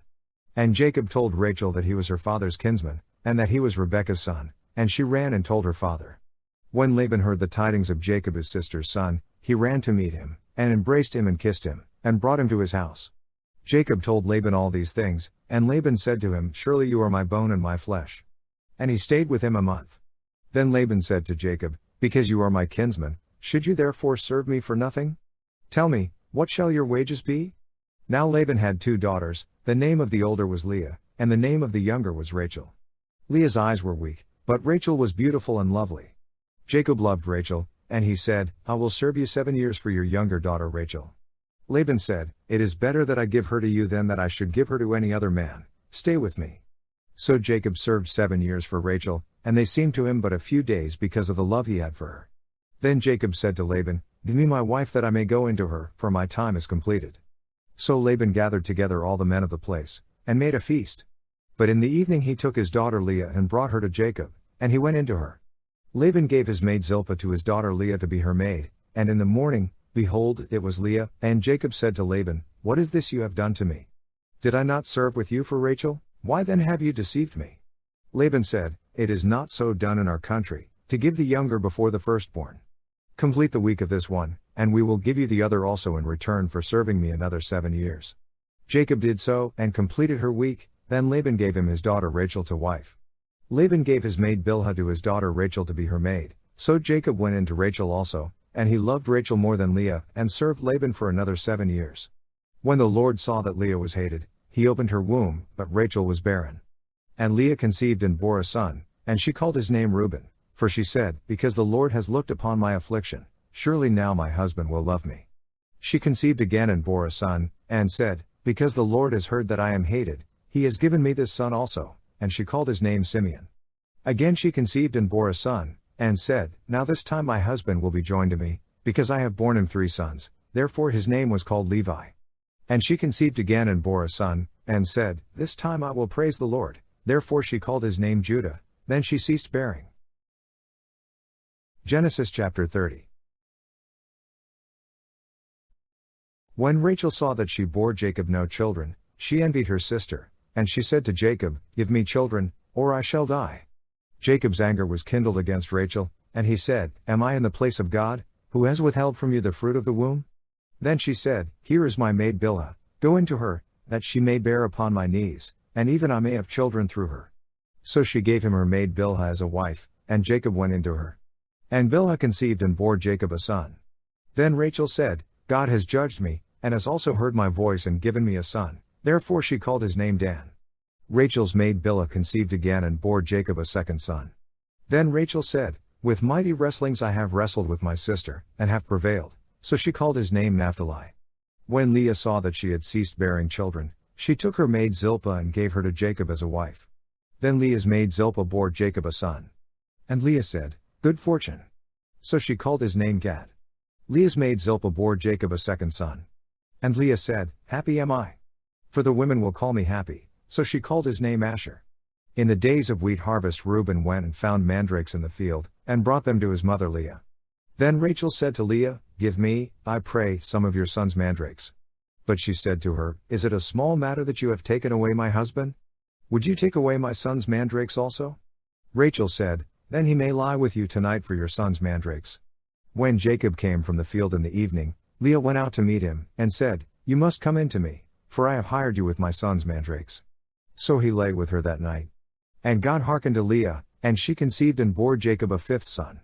Leah said, God has given me my hire because I gave my maid to my husband, so she called his name Issachar. And Leah conceived again, and she bore Jacob a 6th son. Then Leah said, God has endowed me with a good dowry, now my husband will honor me, because I have borne him 6 sons, so she called his name Zebulun. Afterward she bore a daughter, and called her name Dinah. Then God remembered Rachel, and God hearkened to her and opened her womb. She conceived and bore a son, and said, God has taken away my reproach, and she called his name Joseph, saying, May the Lord add to me another son. When Rachel had borne Joseph, Jacob said to Laban, Send me away, that I may go to my own home and country. Give me my wives and my children for whom I have served you, and let me go, for you know the service which I have given you. But Laban said to him, If you will allow me to say so, I have learned by divination that the Lord has blessed me because of you. Name your wages, and I will give it. Jacob said to him, You yourself know how I have served you, and how your cattle have fared with me. For you had little before I came, and it has increased abundantly, and the Lord has blessed you wherever I turned. But now when shall I provide for my own household also? He said, What shall I give you? Jacob said, You shall not give me anything. If you will do this for me, I will again feed your flock and keep it. Let me pass through all your flock today, removing from it every speckled and spotted sheep and every black lamb, and the spotted and speckled among the goats, and such shall be my wages. So my honesty will answer for me later, when you come to look into my wages with you. Every one that is not speckled and spotted among the goats and black among the lambs, if found with me, shall be counted stolen. Laban said, Good. Let it be as you have said. But that day Laban removed the he-goats that were striped and spotted, and all the she-goats that were speckled and spotted, every one that had white on it, and every lamb that was black, and put them in charge of his sons, and he set a distance of 3 days' journey between himself and Jacob fed the rest of Laban's flock. Then Jacob took fresh rods of poplar and almond and plane, and peeled white streaks in them, exposing the white of the rods. He set the rods which he had peeled in front of the flocks in the runnels, that is, the watering troughs, where the flocks came to drink. And since they bred when they came to drink, the flocks bred in front of the rods, and so the flocks brought forth striped, speckled, and spotted. And Jacob separated the lambs, and set the faces of the flocks toward the striped and all the black in the flock of Laban, and he put his own droves apart, and did not put them with Laban's flock. Whenever the stronger of the flock were breeding, Jacob laid the rods in the runnels before the eyes of the flock, that they might breed among the rods, but for the feebler of the flock he did not lay them there, so the feebler were Laban's, and the stronger Jacob's. Thus the man grew exceedingly rich, and had large flocks, maidservants and menservants, and camels and asses. Genesis chapter 31. Now Jacob heard that the sons of Laban were saying, Jacob has taken all that was our father's, and from what was our father's he has gained all this wealth. And Jacob saw that Laban did not regard him with favor as before. Then the Lord said to Jacob, Return to the land of your fathers and to your kindred, and I will be with you. So Jacob sent and called Rachel and Leah into the field where his flock was, and said to them, I see that your father does not regard me with favor as he did before. But the God of my father has been with me. You know that I have served your father with all my strength, yet your father has cheated me and changed my wages 10 times, but God did not permit him to harm me. If he said, The spotted shall be your wages, then all the flock bore spotted, and if he said, The striped shall be your wages, then all the flock bore striped. Thus God has taken away the cattle of your father, and given them to me. In the mating season of the flock I lifted up my eyes, and saw in a dream that the he-goats which leapt upon the flock were striped, spotted, and mottled. Then the angel of God said to me in the dream, Jacob, and I said, Here I am. And he said, Lift up your eyes and see, all the goats that leap upon the flock are striped, spotted, and mottled, for I have seen all that Laban is doing to you. I am the God of Bethel, where you anointed a pillar and made a vow to me. Now arise, go forth from this land, and return to the land of your birth. Then Rachel and Leah answered him, Is there any portion or inheritance left to us in our father's house? Are we not regarded by him as foreigners? For he has sold us, and he has been using up the money given for us. All the property which God has taken away from our father belongs to us and to our children. Now then, whatever God has said to you, do. So Jacob arose, and set his sons and his wives on camels, and he drove away all his cattle, all his livestock which he had gained, the cattle in his possession which he had acquired in Paddan Aram, to go to the land of Canaan to his father Isaac. Laban had gone to shear his sheep, and Rachel stole her father's household gods. And Jacob outwitted Laban the Aramean, in that he did not tell him that he intended to flee. He fled with all that he had, and arose and crossed the Euphrates, and set his face toward the hill country of Gilead. When it was told Laban on the 3rd day that Jacob had fled, he took his kinsman with him and pursued him for 7 days and followed close after him into the hill country of Gilead. But God came to Laban the Aramean in a dream by night, and said to him, Take heed that you say not a word to Jacob, either good or bad. And Laban overtook Jacob. Now Jacob had pitched his tent in the hill country, and Laban with his kinsmen encamped in the hill country of Gilead. And Laban said to Jacob, What have you done, that you have cheated me, and carried away my daughters like captives of the sword? Why did you flee secretly, and cheat me, and did not tell me, so that I might have sent you away with mirth and songs, with tambourine and lyre. And why did you not permit me to kiss my sons and my daughters farewell? Now you have done foolishly. It is in my power to do you harm, but the God of your fathers spoke to me last night, saying, Take heed that you speak to Jacob neither good nor bad. And now you have gone away because you longed greatly for your father's house, but why did you steal my gods? Jacob answered Laban, Because I was afraid, for I thought that you would take your daughters from me by force. Anyone with whom you find your God shall not live. In the presence of our kinsmen point out what I have that is yours, and take it. Now Jacob did not know that Rachel had stolen them. So Laban went into Jacob's tent, and into Leah's tent, and into the tent of the two maidservants, but he did not find them. And he went out of Leah's tent, and entered Rachel's. Now Rachel had taken the household gods and put them in the camel's saddle, and sat upon them. Laban felt all about the tent, but did not find them. And she said to her father, Let not my lord be angry that I cannot rise before you, for the way of women is upon me. So he searched, but did not find the household gods. Then Jacob became angry, and upbraided Laban. Jacob said to Laban, What is my offense? What is my sin, that you have hotly pursued me? Although you have felt through all my goods, what have you found of all your household goods? Set it here before my kinsmen and your kinsmen, that they may decide between us two. These 20 years I have been with you, your ewes and your she-goats have not miscarried, and I have not eaten the rams of your flocks. That which was torn by wild beasts I did not bring to you, I bore the loss of it myself, of my hand you required it, whether stolen by day or stolen by night. Thus I was, by day the heat consumed me, and the cold by night, and my sleep fled from my eyes. These 20 years I have been in your house, I served you 14 years for your 2 daughters, and 6 years for your flock, and you have changed my wages 10 times. If the God of my father, the God of Abraham and the fear of Isaac, had not been on my side, surely now you would have sent me away empty-handed.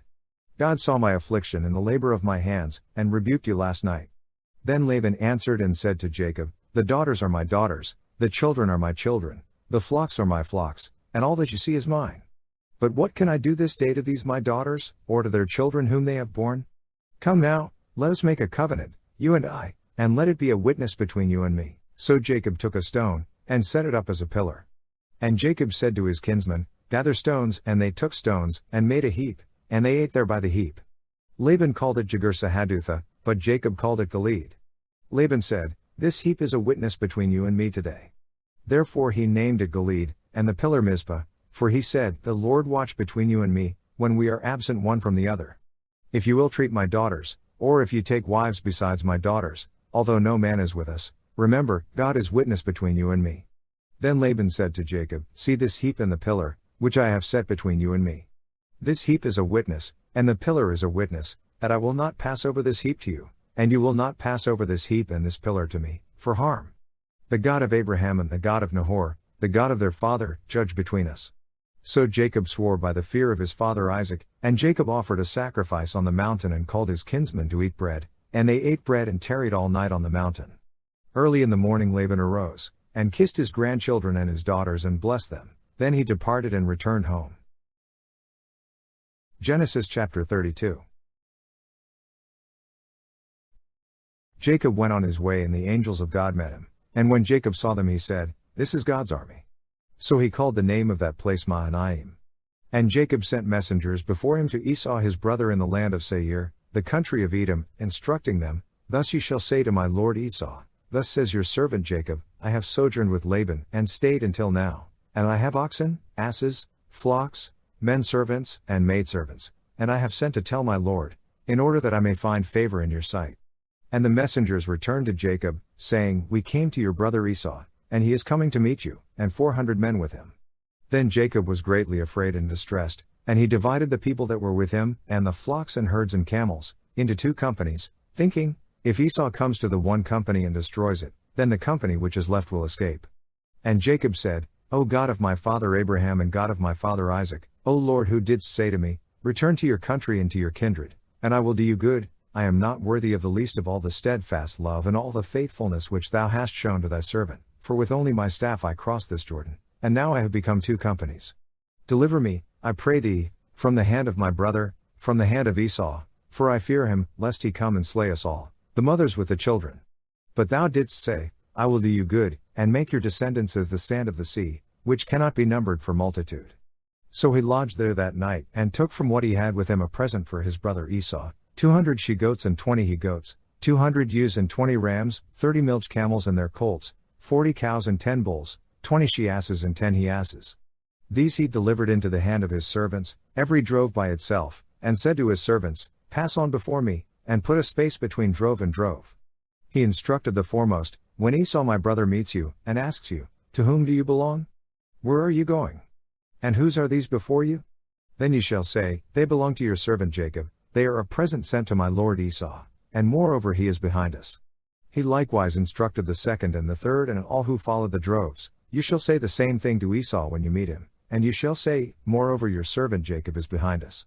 For he thought, I may appease him with the present that goes before me, and afterwards I shall see his face, perhaps he will accept me. So the present passed on before him, and he himself lodged that night in the camp. The same night he arose and took his 2 wives, his 2 maids, and his 11 children, and crossed the ford of the Jabbok. He took them and sent them across the stream, and likewise everything that he had. And Jacob was left alone, and a man wrestled with him until the breaking of the day. When the man saw that he did not prevail against Jacob, he touched the hollow of his thigh, and Jacob's thigh was put out of joint as he wrestled with him. Then he said, Let me go, for the day is breaking. But Jacob said, I will not let you go, unless you bless me. And he said to him, What is your name? And he said, Jacob. Then he said, Your name shall no more be called Jacob, but Israel, for you have striven with God and with men, and have prevailed. Then Jacob asked him, Tell me, I pray, your name. But he said, Why is it that you ask my name? And there he blessed him. So Jacob called the name of the place Peniel, saying, For I have seen God face to face, and yet my life is preserved. The sun rose upon him as he passed Peniel, limping because of his thigh. Therefore to this day the Israelites do not eat the sinew of the hip which is upon the hollow of the thigh, because he touched the hollow of Jacob's thigh on the sinew of the hip. Genesis chapter 33. And Jacob lifted up his eyes and looked, and behold, Esau was coming, and 400 men with him. So he divided the children among Leah and Rachel and the 2 maids. And he put the maids with their children in front, then Leah with her children, and Rachel and Joseph last of all. He himself went on before them, bowing himself to the ground 7 times, until he came near to his brother. But Esau ran to meet him, and embraced him, and fell on his neck and kissed him, and they wept. And when Esau raised his eyes, and saw the women and children, he said, Who are these with you? Jacob said, The children whom God has graciously given your servant.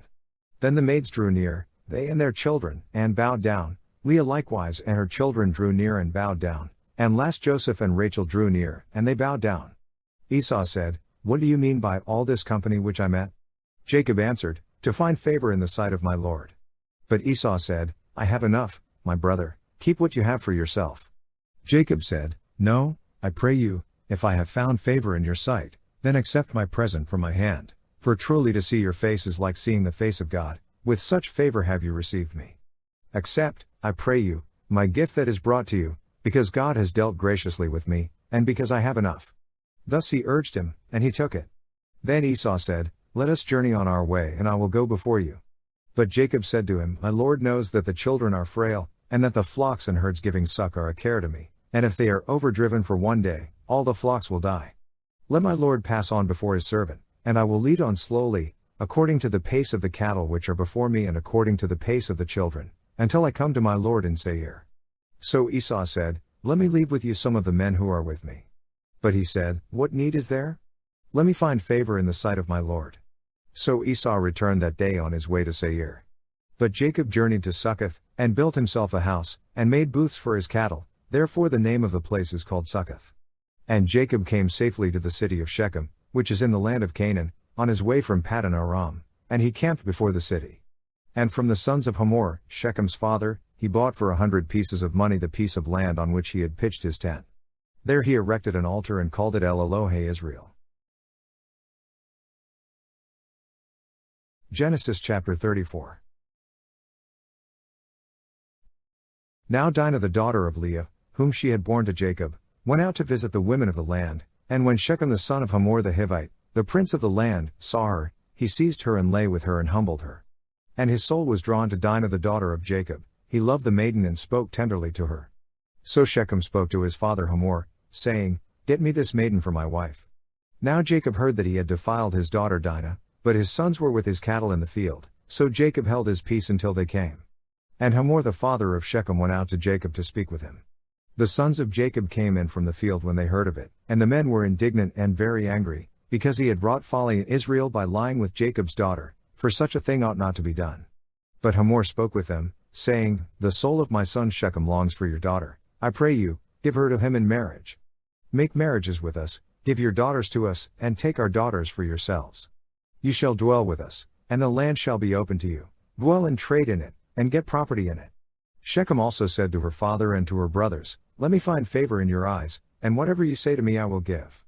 Ask of me ever so much as marriage present and gift, and I will give according as you say to me, only give me the maiden to be my wife. The sons of Jacob answered Shechem and his father Hamor deceitfully, because he had defiled their sister Dinah.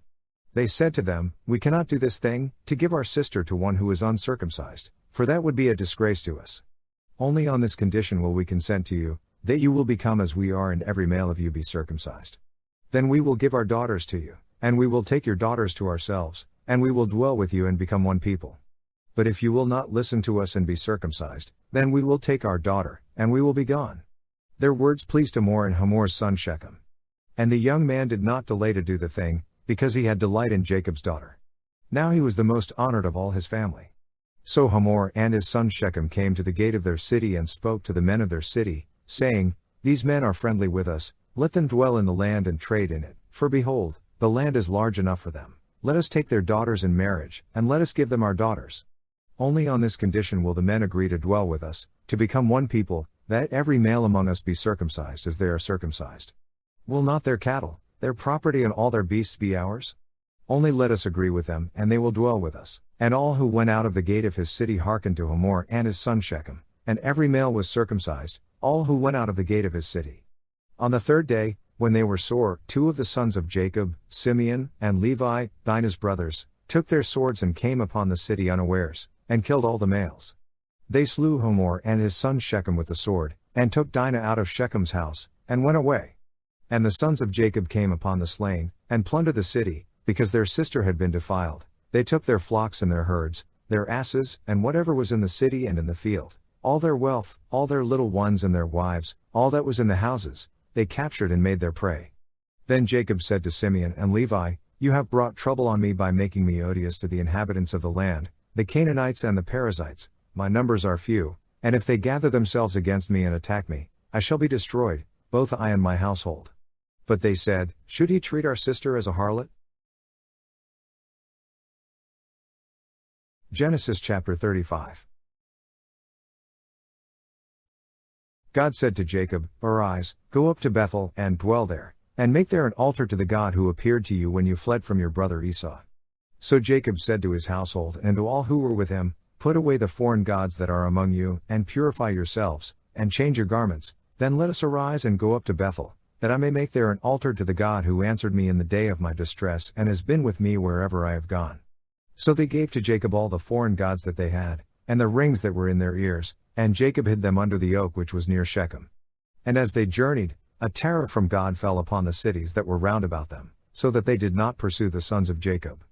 And Jacob came to Luz, that is, Bethel, which is in the land of Canaan, he and all the people who were with him, and there he built an altar, and called the place El Bethel, because their God had revealed himself to him when he fled from his brother. And Deborah, Rebekah's nurse, died, and she was buried under an oak below Bethel, so the name of it was called Allon Bacuth. God appeared to Jacob again, when he came from Paddan Aram, and blessed him. And God said to him, Your name is Jacob, no longer shall your name be called Jacob, but Israel shall be your name. So his name was called Israel. And God said to him, I am God Almighty, be fruitful and multiply, a nation and a company of nations shall come from you, and kings shall spring from you. The land which I gave to Abraham and Isaac I will give to you, and I will give the land to your descendants after you. Then God went up from him in the place where he had spoken with him. And Jacob set up a pillar in the place where he had spoken with him, a pillar of stone, and he poured out a drink offering on it, and poured oil on it. So Jacob called the name of the place where God had spoken with him, Bethel.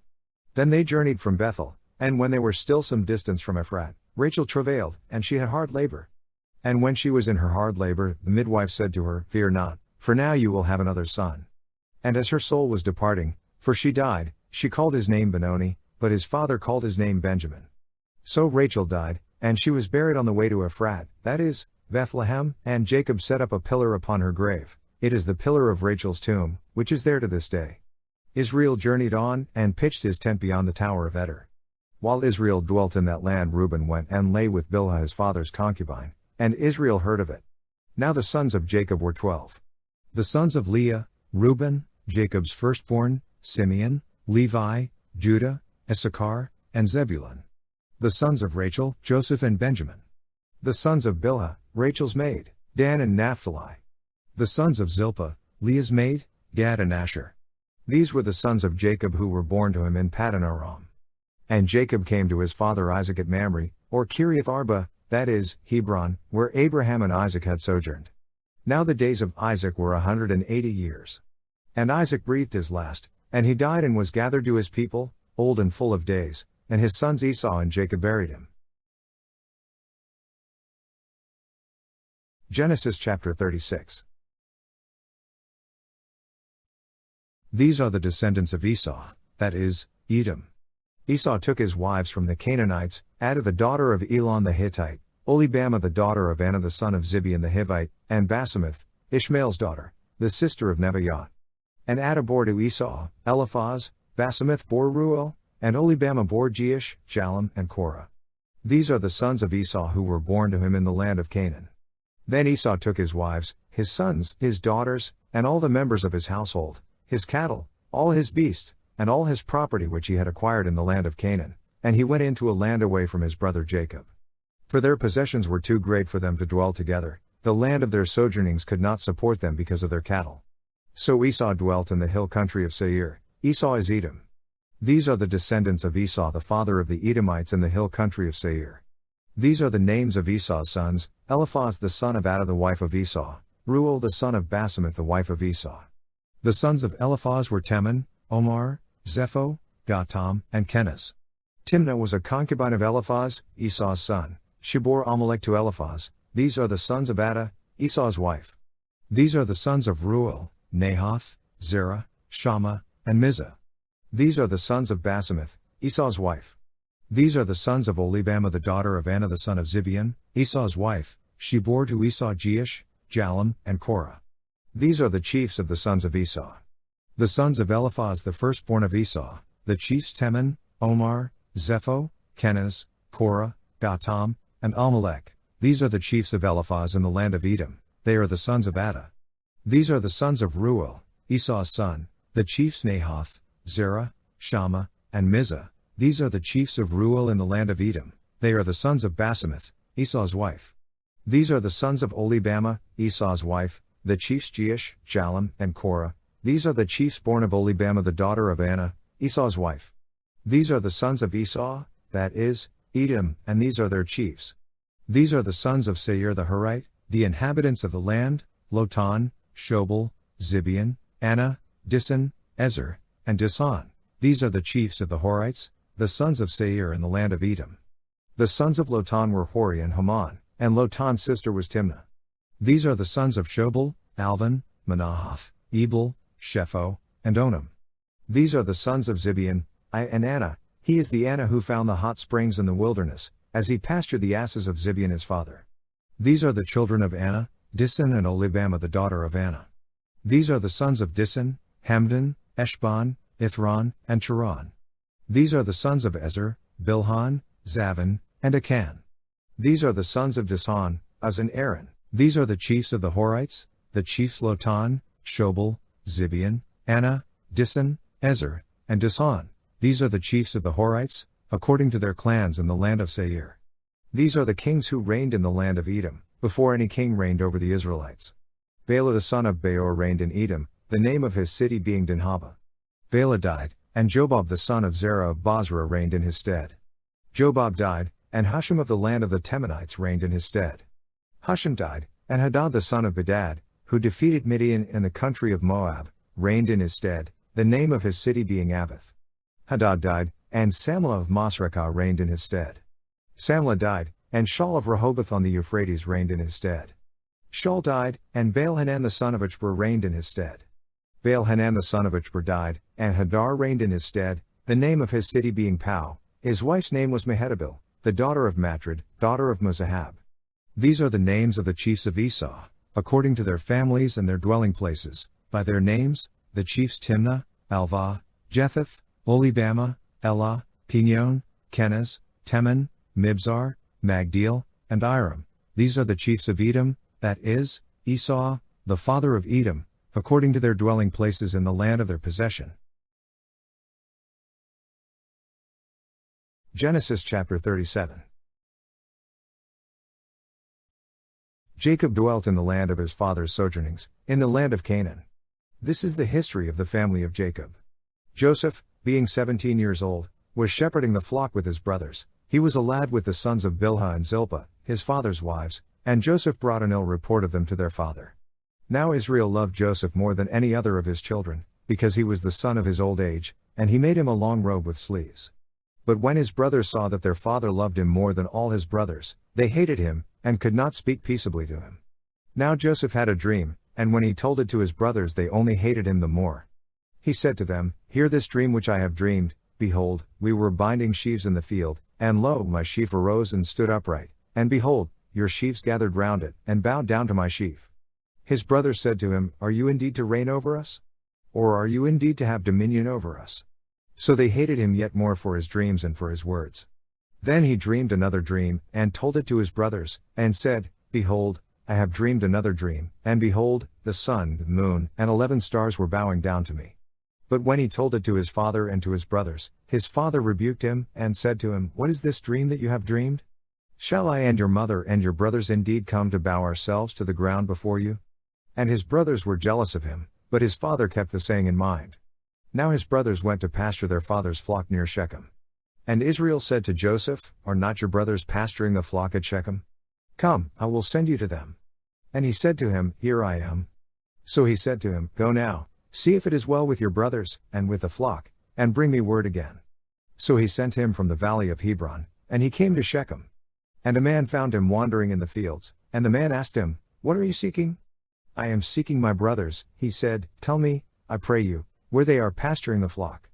And the man said, "They have gone away, for I heard them say, 'Let us go to Dothan.'" So Joseph went after his brothers, and found them at Dothan. They saw him afar off, and before he came near to them they conspired against him to kill him. They said to one another, "Here comes this dreamer. Come now, let us kill him and throw him into one of the pits, then we shall say that a wild beast has devoured him, and we shall see what will become of his dreams." But when Reuben heard it, he delivered him out of their hands, saying, "Let us not take his life." And Reuben said to them, "Shed no blood, cast him into this pit here in the wilderness, but lay no hand upon him, that he might rescue him out of their hand, to restore him to his father." So when Joseph came to his brothers, they stripped him of his robe, the long robe with sleeves that he wore, and they took him and cast him into a pit. The pit was empty, there was no water in it. Then they sat down to eat, and looking up they saw a caravan of Ishmaelites coming from Gilead, with their camels bearing gum, balm, and myrrh on their way to carry it down to Egypt. Then Judah said to his brothers, "What profit is it if we slay our brother and conceal his blood? Come, let us sell him to the Ishmaelites, and let not our hand be upon him, for he is our brother, our own flesh." And his brothers heeded him. Then Midianite traders passed by, and they drew Joseph up and lifted him out of the pit, and sold him to the Ishmaelites for 20 shekels of silver, and they took Joseph to Egypt.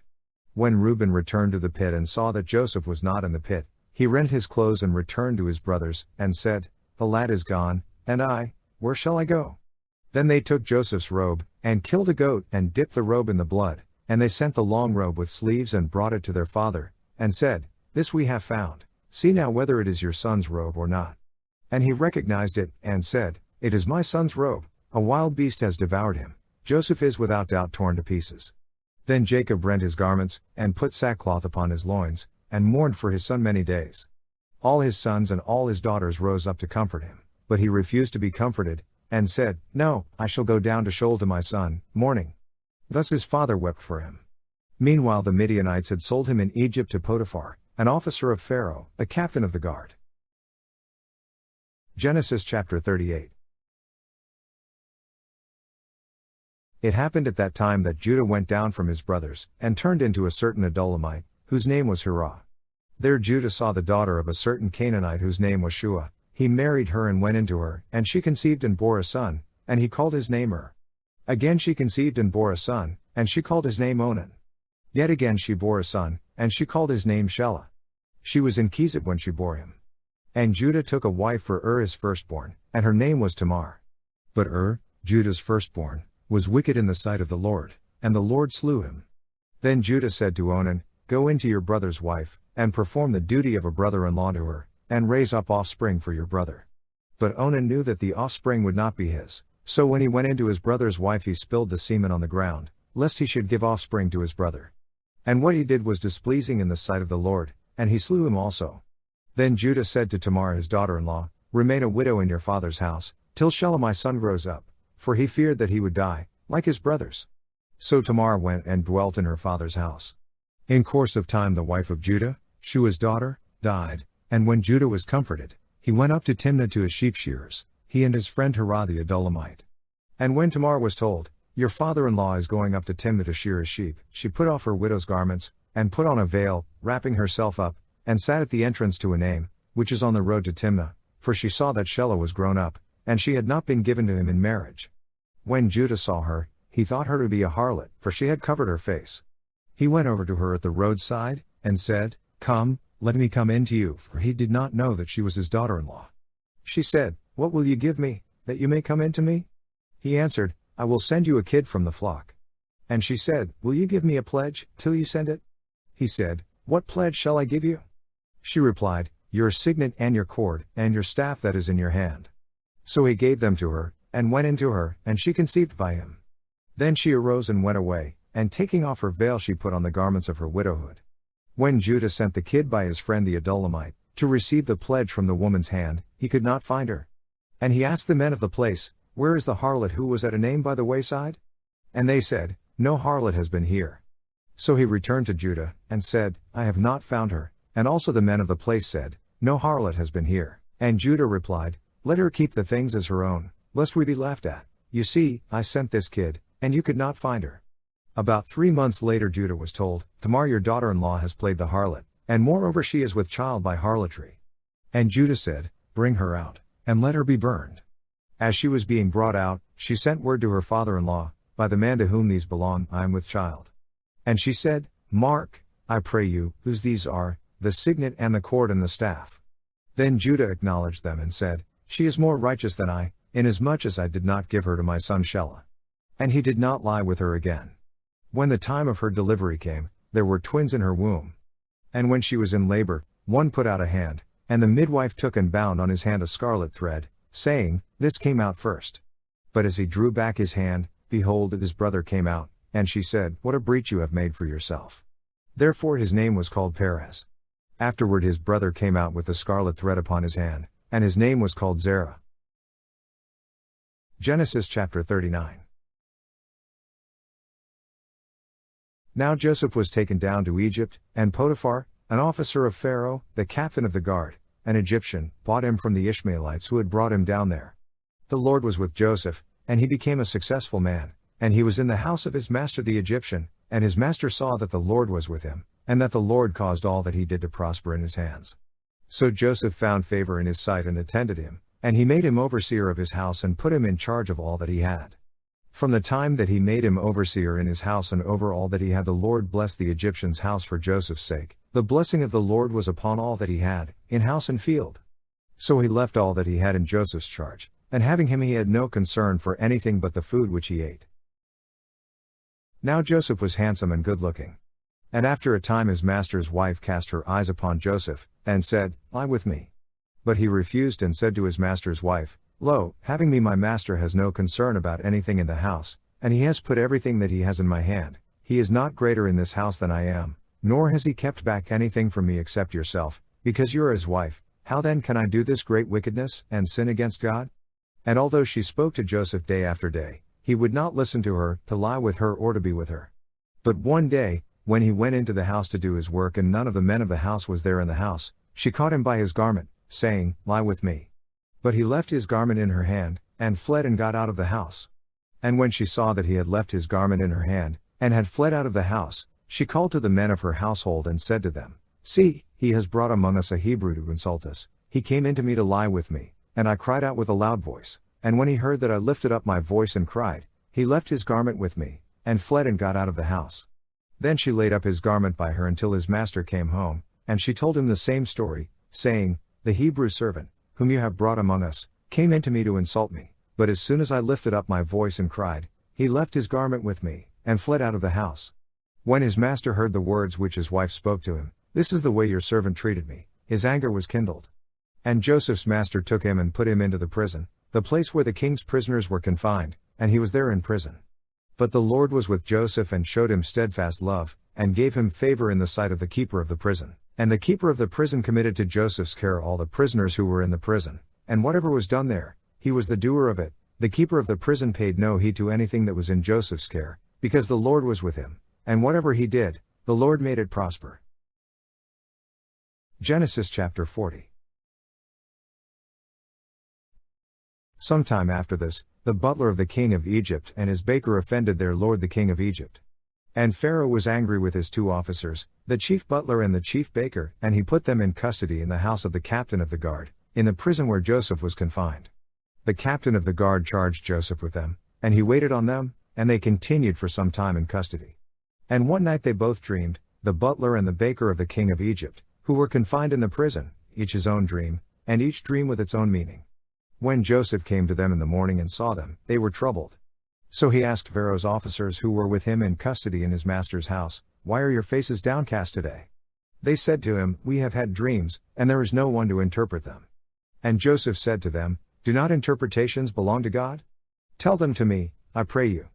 So the chief butler told his dream to Joseph, and said to him, In my dream there was a vine before me, and on the vine there were 3 branches. As soon as it budded, its blossoms shot forth, and the clusters ripened into grapes. Pharaoh's cup was in my hand, and I took the grapes and pressed them into Pharaoh's cup, and placed the cup in Pharaoh's hand. Then Joseph said to him, This is its interpretation, the 3 branches are 3 days, within 3 days Pharaoh will lift up your head and restore you to your office, and you shall place Pharaoh's cup in his hand as formerly, when you were his butler. But remember me, when it is well with you, and do me the kindness, I pray you, to make mention of me to Pharaoh, and so get me out of this house. For I was indeed stolen out of the land of the Hebrews, and here also I have done nothing that they should put me into the dungeon. When the chief baker saw that the interpretation was favorable, he said to Joseph, I also had a dream, there were 3 cake baskets on my head, and in the uppermost basket there were all sorts of baked food for Pharaoh, but the birds were eating it out of the basket on my head. And Joseph answered, This is its interpretation, the 3 baskets are 3 days, within 3 days Pharaoh will lift up your head from you and hang you on a tree, and the birds will eat the flesh from you. On the 3rd day, which was Pharaoh's birthday, he made a feast for all his servants and lifted up the head of the chief butler and the head of the chief baker among his servants. He restored the chief butler to his butlership, and he placed the cup in Pharaoh's hand, but he hanged the chief baker, as Joseph had interpreted to them. Yet the chief butler did not remember Joseph, but forgot him. Genesis chapter 41. After 2 whole years, Pharaoh dreamed that he was standing by the Nile, and behold, there came up out of the Nile 7 cows sleek and fat, and they fed in the reed grass. And behold, 7 other cows, gaunt and thin, came up out of the Nile after them, and stood by the other cows on the bank of the Nile. And the gaunt and thin cows ate up the 7 sleek and fat cows. And Pharaoh awoke. And he fell asleep and dreamed a second time, and behold, 7 ears of grain, plump and good, were growing on one stalk. And behold, after them sprouted 7 ears, thin and blighted by the east wind. And the thin ears swallowed up the 7 plump and full ears. And Pharaoh awoke, and behold, it was a dream. So in the morning his spirit was troubled, and he sent and called for all the magicians of Egypt and all its wise men, and Pharaoh told them his dream, but there was none who could interpret it to Pharaoh. Then the chief butler said to Pharaoh, I remember my faults today. When Pharaoh was angry with his servants, and put me and the chief baker in custody in the house of the captain of the guard, we dreamed on the same night, he and I, each having a dream with its own meaning. A young Hebrew was there with us, a servant of the captain of the guard, and when we told him, he interpreted our dreams to us, giving an interpretation to each man according to his dream. And as he interpreted to us, so it came to pass, I was restored to my office, and the baker was hanged. Then Pharaoh sent and called Joseph, and they brought him hastily out of the dungeon, and when he had shaved himself and changed his clothes, he came in before Pharaoh. And Pharaoh said to Joseph, I had a dream, and there is no one who can interpret it, and I have heard it said of you that when you hear a dream you can interpret it. Joseph answered Pharaoh, It is not in me, God will give Pharaoh a favorable answer. Then Pharaoh said to Joseph, behold, in my dream I was standing on the banks of the Nile, and 7 cows, fat and sleek, came up out of the Nile and fed in the reed grass, and 7 other cows came up after them, poor and very gaunt and thin, such as I had never seen in all the land of Egypt. And the thin and gaunt cows ate up the first 7 fat cows, but when they had eaten them no one would have known that they had eaten them, for they were still as gaunt as at the beginning. Then I awoke.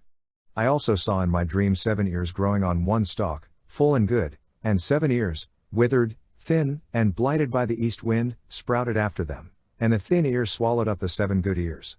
And I told it to the magicians, but there was no one who could explain it to me. Then Joseph said to Pharaoh, the dream of Pharaoh is one. God has revealed to Pharaoh what he is about to do. The 7 good cows are 7 years, and the 7 good ears are 7 years. The dream is one.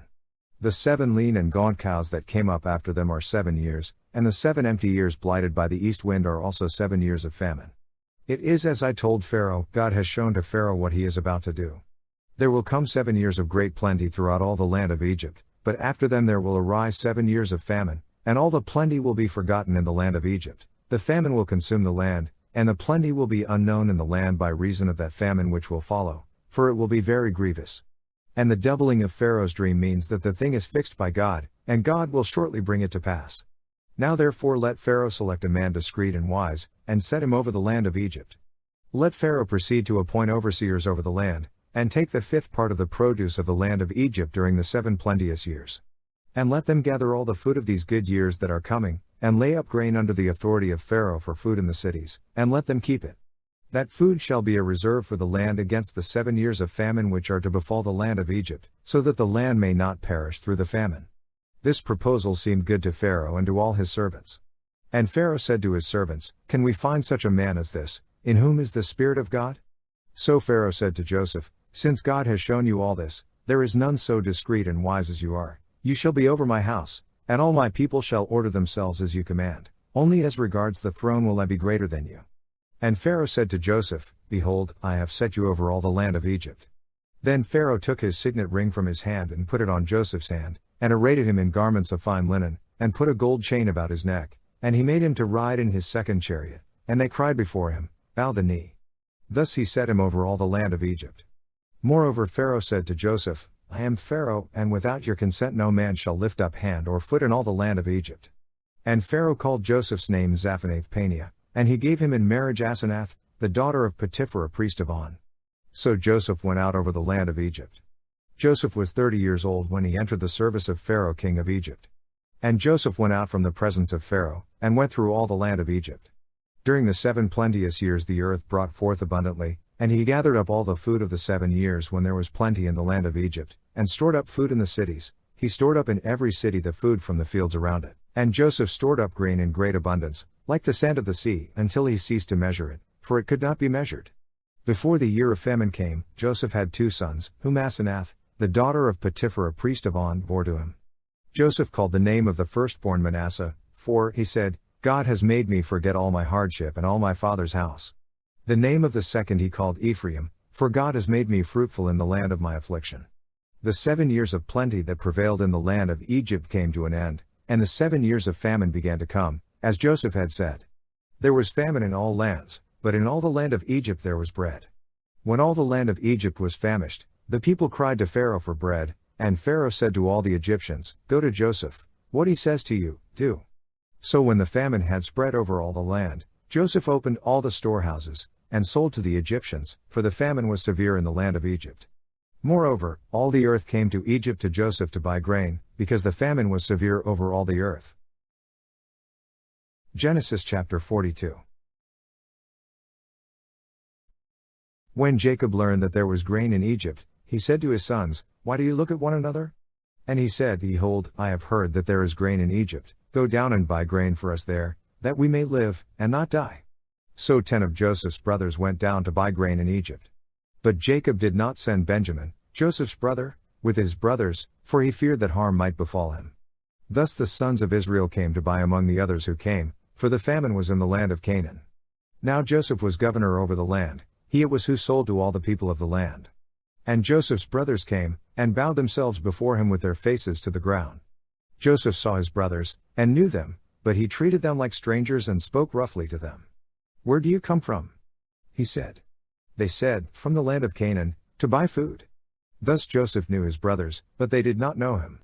And Joseph remembered the dreams which he had dreamed of them, and he said to them, You are spies, you have come to see the weakness of the land. They said to him, No, my lord, but to buy food have your servants come. We are all sons of one man, we are honest men, your servants are not spies. He said to them, No, it is the weakness of the land that you have come to see. And they said, We, your servants, are 12 brothers, the sons of one man in the land of Canaan, and behold, the youngest is this day with our father, and one is no more. But Joseph said to them, It is as I said to you who are spies. By this, you shall be tested, by the life of Pharaoh, you shall not go from this place unless your youngest brother comes here. Send one of you, and let him bring your brother, while you remain in prison, that your words may be tested, whether there is truth in you, or else, by the life of Pharaoh, surely you are spies. And he put them all together in prison for 3 days.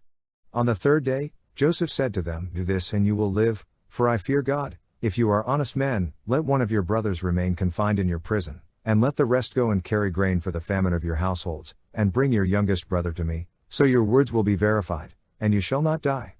And they did so. Then they said to one another, In truth, we are guilty concerning our brother, in that we saw the distress of his soul, when he besought us and we would not listen, therefore is this distress come upon us. And Reuben answered them, Did I not tell you not to sin against the lad? But you would not listen. So now there comes a reckoning for his blood. They did not know that Joseph understood them, for there was an interpreter between them. Then he turned away from them and wept, and he returned to them and spoke to them. And he took Simeon from them and bound him before their eyes, and Joseph gave orders to fill their bags with grain, and to replace every man's money in his sack, and to give them provisions for the journey. This was done for them. Then they loaded their asses with their grain, and departed. And as one of them opened his sack to give his ass provender at the lodging place, he saw his money in the mouth of his sack, and he said to his brothers, My money has been put back, here it is in the mouth of my sack. At this, their hearts failed them, and they turned trembling to one another, saying, What is this that God has done to us? When they came to Jacob their father in the land of Canaan, they told him all that had befallen them, saying, The man, the lord of the land, spoke roughly to us, and took us to be spies of the land. But we said to him, We are honest men, we are not spies, we are 12 brothers, sons of our father, one is no more, and the youngest is this day with our father in the land of Canaan. Then the man, the lord of the land, said to us, By this, I shall know that you are honest men, leave one of your brothers with me, and take grain for the famine of your households, and go your way. Bring your youngest brother to me, then I shall know that you are not spies but honest men, and I will deliver to you your brother, and you shall trade in the land. As they emptied their sacks, behold, every man's bundle of money was in his sack, and when they and their father saw their bundles of money, they were dismayed. And Jacob their father said to them, You have bereaved me of my children, Joseph is no more, and Simeon is no more, and now you would take Benjamin, all this has come upon me. Then Reuben said to his father, Slay my 2 sons if I do not bring him back to you, put him in my hands, and I will bring him back to you. But he said, My son shall not go down with you, for his brother is dead, and he only is left. If harm should befall him on the journey that you are to make, you would bring down my gray hairs with sorrow to Sheol. Genesis chapter 43. Now the famine was severe in the land. And when they had eaten the grain which they had brought from Egypt, their father said to them, Go again, buy us a little food. But Judah said to him, The man solemnly warned us, saying, You shall not see my face, unless your brother is with you. If you will send our brother with us, we will go down and buy you food, but if you will not send him, we will not go down. For the man said to us, You shall not see my face, unless your brother is with you. Israel said, Why did you treat me so ill as to tell the man that you had another brother? They replied, The man questioned us carefully about ourselves and our kindred, saying, Is your father still alive? Have you another brother? What we told him was in answer to these questions. Could we in any way know that he would say, Bring your brother down? And Judah said to Israel his father, Send a lad with me, and we will arise and go, that we may live and not die, both we and you and also our little ones. I will be surety for him, of my hand you shall require him. If I do not bring him back to you and set him before you, then let me bear the blame forever, for if we had not delayed, we would now have returned twice. Then their father Israel said to them, If it must be so, then do this, take some of the choice fruits of the land in your bags, and carry down to the man a present, a little balm and a little honey, gum, pistachio nuts, and almonds.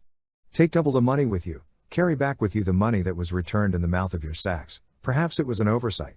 Take also your brother, And arise, go again to the man, may God Almighty grant you mercy before the man, that he may send back your other brother and Benjamin. If I am bereaved of my children, I am bereaved. So the men took the present, and they took double the money with them, and Benjamin, and they arose and went down to Egypt, and stood before Joseph. When Joseph saw Benjamin with them, he said to the steward of his house, Bring the men into the house, and slaughter an animal and make ready, for the men are to dine with me at noon. The man did as Joseph bade him, and brought the men to Joseph's house.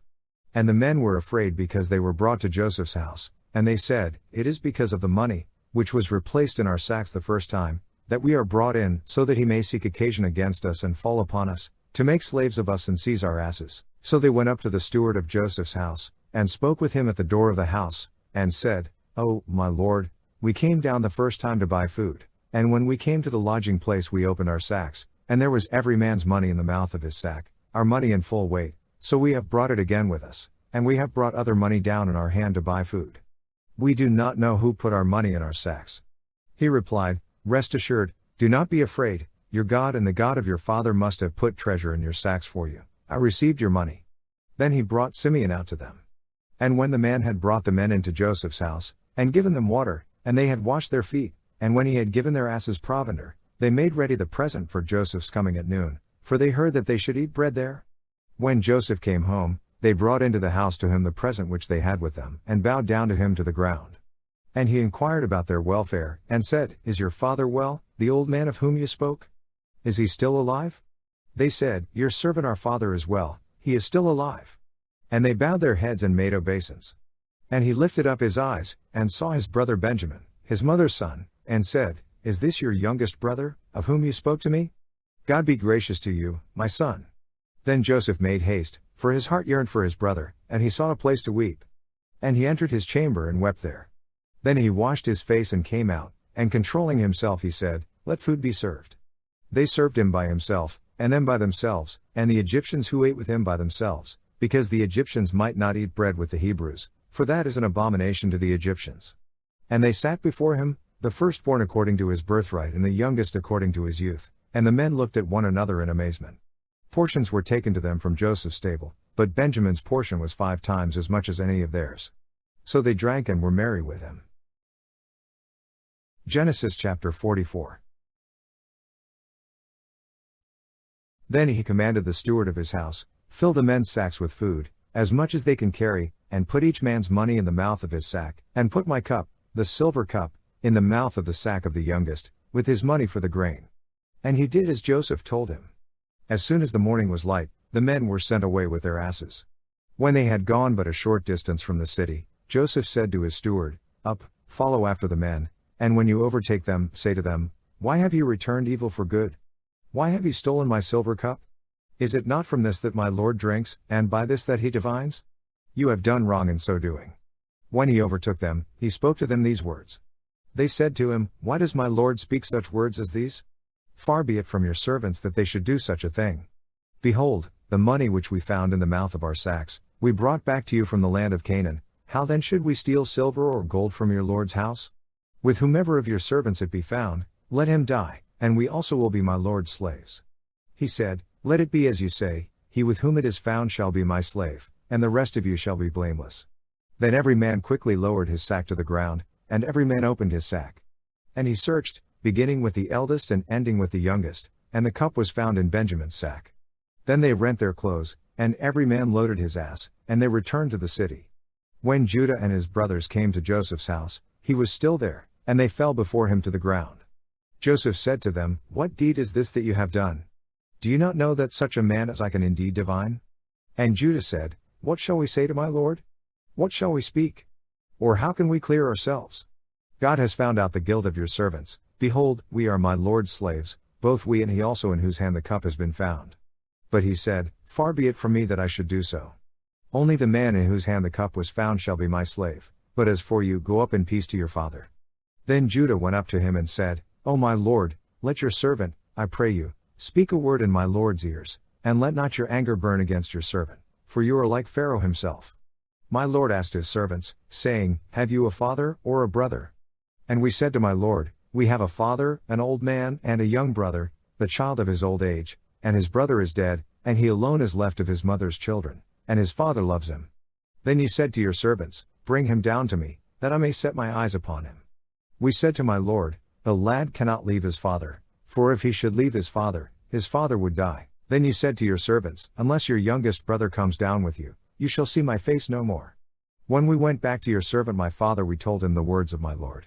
And when our father said, Go again, buy us a little food, we said, We cannot go down.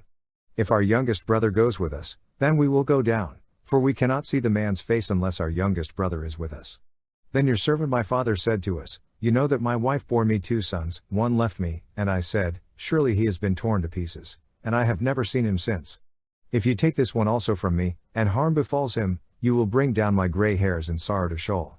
Now therefore, when I come to your servant my father, and the lad is not with us, then, as his life is bound up in the lad's life, when he sees that the lad is not with us, he will die, and your servants will bring down the gray hairs of your servant our father with sorrow to Sheol. For your servant became surety for the lad to my father, saying, If I do not bring him back to you, then I shall bear the blame in the sight of my father all my life. Now therefore, let your servant, I pray you, remain instead of the lad as a slave to my lord, and let the lad go back with his brothers. For how can I go back to my father if the lad is not with me? I fear to see the evil that would come upon my father. Genesis chapter 45. Then Joseph could not control himself before all those who stood by him, and he cried, Make every one go out from me. So no one stayed with him when Joseph made himself known to his brothers.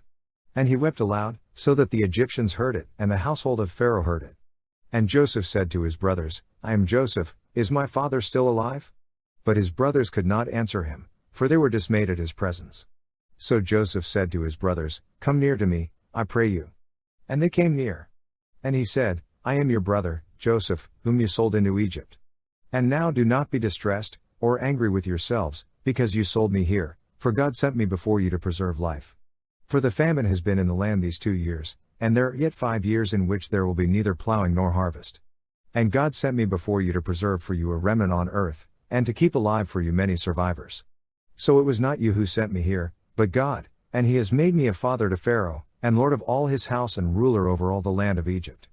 Make haste and go up to my father and say to him, Thus says your son Joseph, God has made me lord of all Egypt, come down to me, do not tarry, you shall dwell in the land of Goshen, and you shall be near me, you and your children and your children's children, and your flocks, your herds, and all that you have, and there I will provide for you, for there are yet 5 years of famine to come, lest you and your household, and all that you have, come to poverty.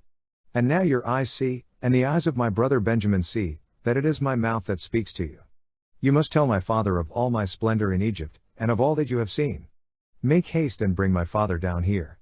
Then he fell upon his brother Benjamin's neck and wept, and Benjamin wept upon his neck.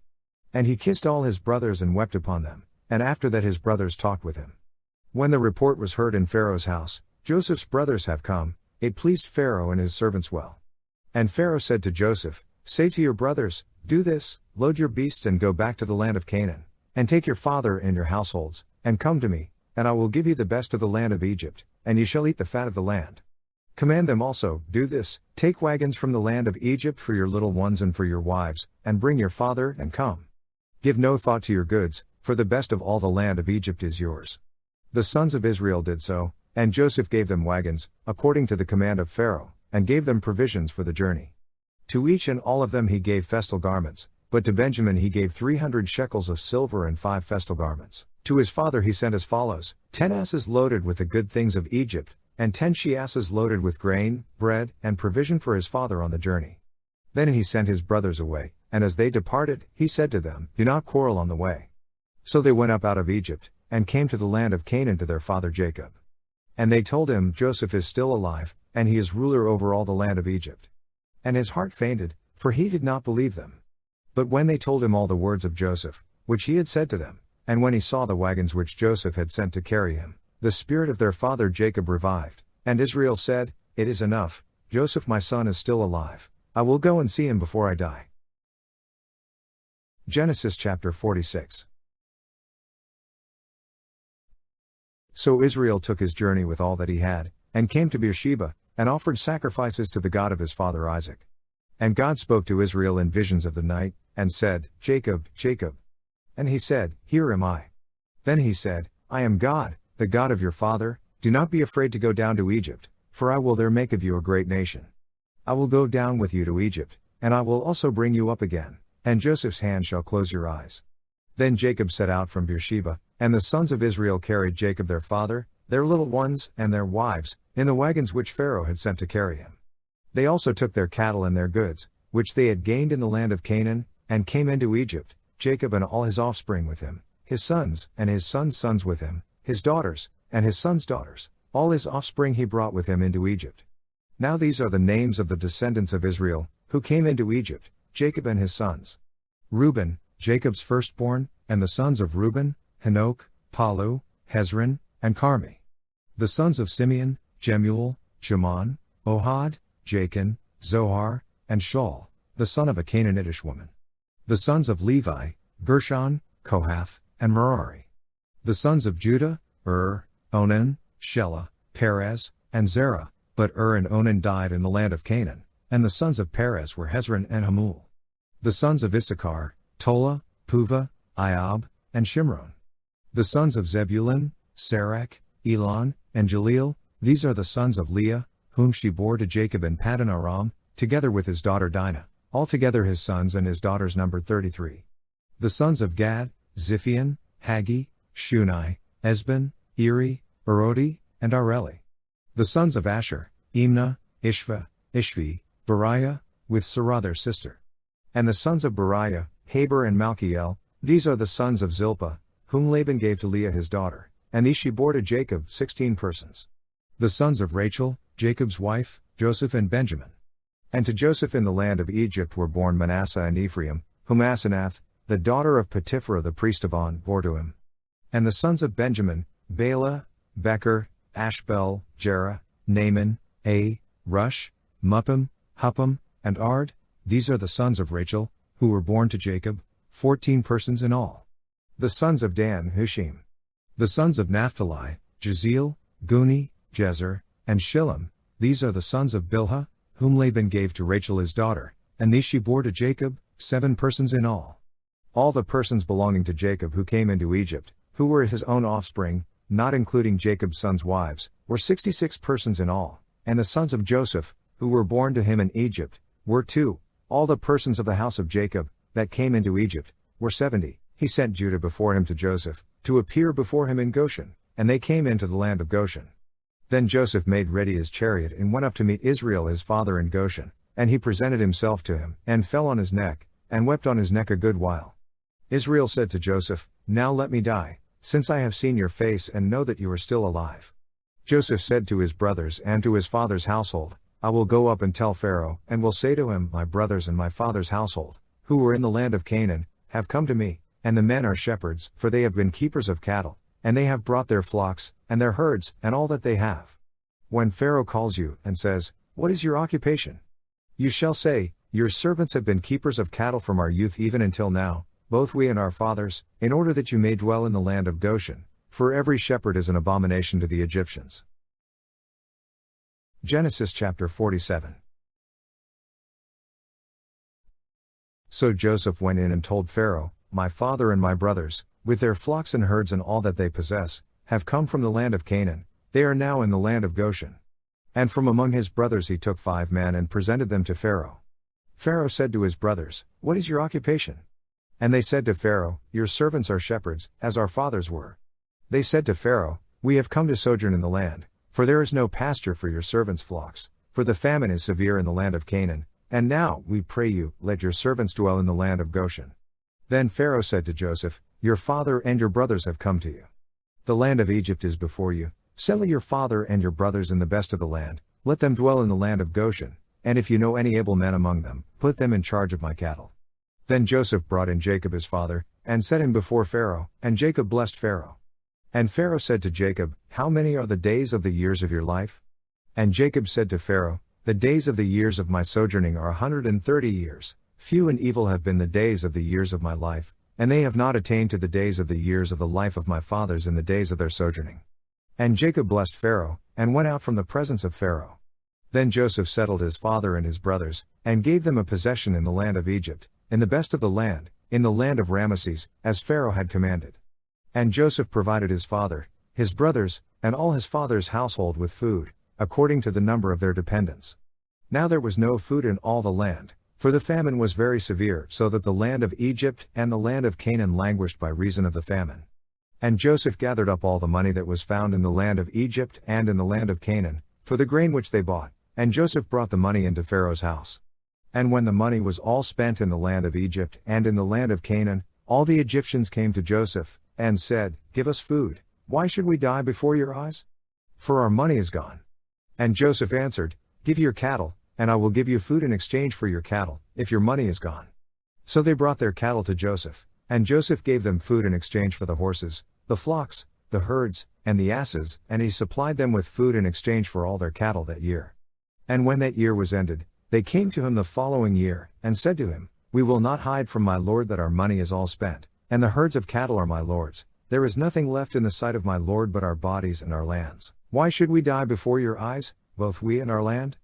Buy us and our land for food, and we with our land will be slaves to Pharaoh, and give us seed, that we may live, and not die, and that the land may not be desolate. So Joseph bought all the land of Egypt for Pharaoh, for all the Egyptians sold their fields, because the famine was severe upon them. The land became Pharaoh's, and as for the people, he made slaves of them from one end of Egypt to the other. Only the land of the priests he did not buy, for the priests had a fixed allowance from Pharaoh, and lived on the allowance which Pharaoh gave them, therefore they did not sell their land. Then Joseph said to the people, Behold, I have this day bought you and your land for Pharaoh. Now here is seed for you, and you shall sow the land. And at the harvest you shall give a fifth to Pharaoh, and 4/5 shall be your own, as seed for the field and as food for yourselves and your households, and as food for your little ones. And they said, You have saved our lives, may it please my lord, we will be slaves to Pharaoh. So Joseph made it a statute concerning the land of Egypt, and it stands to this day, that Pharaoh should have a fifth. The land of the priests alone did not become Pharaoh's. Thus Israel dwelt in the land of Egypt, in the land of Goshen, and they gained possessions in it, and were fruitful and multiplied exceedingly. And Jacob lived in the land of Egypt 17 years, so the days of Jacob, the years of his life, were 147 years. And when the time drew near that Israel must die, he called his son Joseph and said to him, If now I have found favor in your sight, put your hand under my thigh, and promise to deal loyally and truly with me. Do not bury me in Egypt, but let me lie with my fathers, carry me out of Egypt and bury me in their burying place. He answered, I will do as you have said. And he said, Swear to me, and he swore to him. Then Israel bowed himself upon the head of his bed. Genesis chapter 48. After this Joseph was told, Behold, your father is ill, so he took with him his 2 sons, Manasseh and Ephraim. And it was told to Jacob, Your son Joseph has come to you. Then Israel summoned his strength, and sat up in bed. And Jacob said to Joseph, God Almighty appeared to me at Luz in the land of Canaan and blessed me, and said to me, Behold, I will make you fruitful, and multiply you, and I will make of you a company of peoples, and will give this land to your descendants after you for an everlasting possession. And now your 2 sons, who were born to you in the land of Egypt before I came to you in Egypt, are mine. Ephraim and Manasseh shall be mine, as Reuben and Simeon are. And the offspring born to you after them shall be yours, they shall be called by the name of their brothers in their inheritance. For when I came from Paddan, Rachel to my sorrow died in the land of Canaan on the way, when there was still some distance to go to Ephrat, and I buried her there on the way to Ephrat, that is, Bethlehem. When Israel saw Joseph's sons, he said, Who are these? Joseph said to his father, They are my sons, whom God has given me here. And he said, Bring them to me, I pray you, that I may bless them. Now the eyes of Israel were dim with age, so that he could not see. So Joseph brought them near him, and he kissed them and embraced them. And Israel said to Joseph, I had not thought to see your face, and lo, God has let me see your children also. Then Joseph removed them from his knees, and he bowed himself with his face to the earth. And Joseph took them both, Ephraim in his right hand toward Israel's left hand, and Manasseh in his left hand toward Israel's right hand, and brought them near him. And Israel stretched out his right hand and laid it upon the head of Ephraim, who was the younger, and his left hand upon the head of Manasseh, crossing his hands, for Manasseh was the firstborn. And he blessed Joseph, and said, The God before whom my fathers Abraham and Isaac walked, the God who has led me all my life long to this day, the angel who has redeemed me from all evil, bless the lads, and in them let my name be perpetuated, and the name of my fathers Abraham and Isaac, and let them grow into a multitude in the midst of the earth. When Joseph saw that his father laid his right hand upon the head of Ephraim, it displeased him, and he took his father's hand, to remove it from Ephraim's head to Manasseh's head. And Joseph said to his father, Not so, my father, for this one is the firstborn, put your right hand upon his head. But his father refused, and said, I know, my son, I know, he also shall become a people, and he also shall be great, nevertheless his younger brother shall be greater than he, and his descendants shall become a multitude of nations. So he blessed them that day, saying, By you Israel will pronounce blessings, saying, God make you as Ephraim and as Manasseh, and thus he put Ephraim before Manasseh. Then Israel said to Joseph, Behold, I am about to die, but God will be with you, and will bring you again to the land of your fathers. Moreover I have given to you rather than to your brothers one mountain slope which I took from the hand of the Amorites with my sword and with my bow. Genesis chapter 49.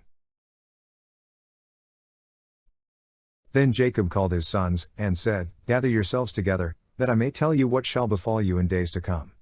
Assemble and hear, O sons of Jacob, and hearken to Israel your father. Reuben, you are my firstborn, my might, and the firstfruits of my strength, preeminent in pride and preeminent in power. Unstable as water, you shall not have preeminence because you went up to your father's bed, then you defiled it, you went up to my couch. Simeon and Levi are brothers, weapons of violence are their swords. O my soul, come not into their counsel, O my spirit, be not joined to their company, for in their anger they slay men, and in their wantonness they hamstring oxen. Cursed be their anger, for it is fierce, and their wrath, for it is cruel. I will divide them in Jacob and scatter them in Israel.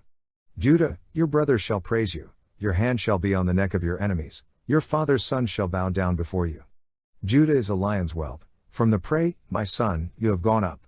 He stooped down, he couched as a lion, and as a lioness, who dares rouse him up? The scepter shall not depart from Judah, nor the ruler's staff from between his feet, until he comes to whom it belongs, and to him shall be the obedience of the peoples. Binding his foal to the vine and his ass's colt to the choice vine, he washes his garments in wine and his vesture in the blood of grapes, his eyes shall be red with wine, and his teeth white with milk. Zebulun shall dwell at the shore of the sea, he shall become a haven for ships, and his border shall be at Sidon.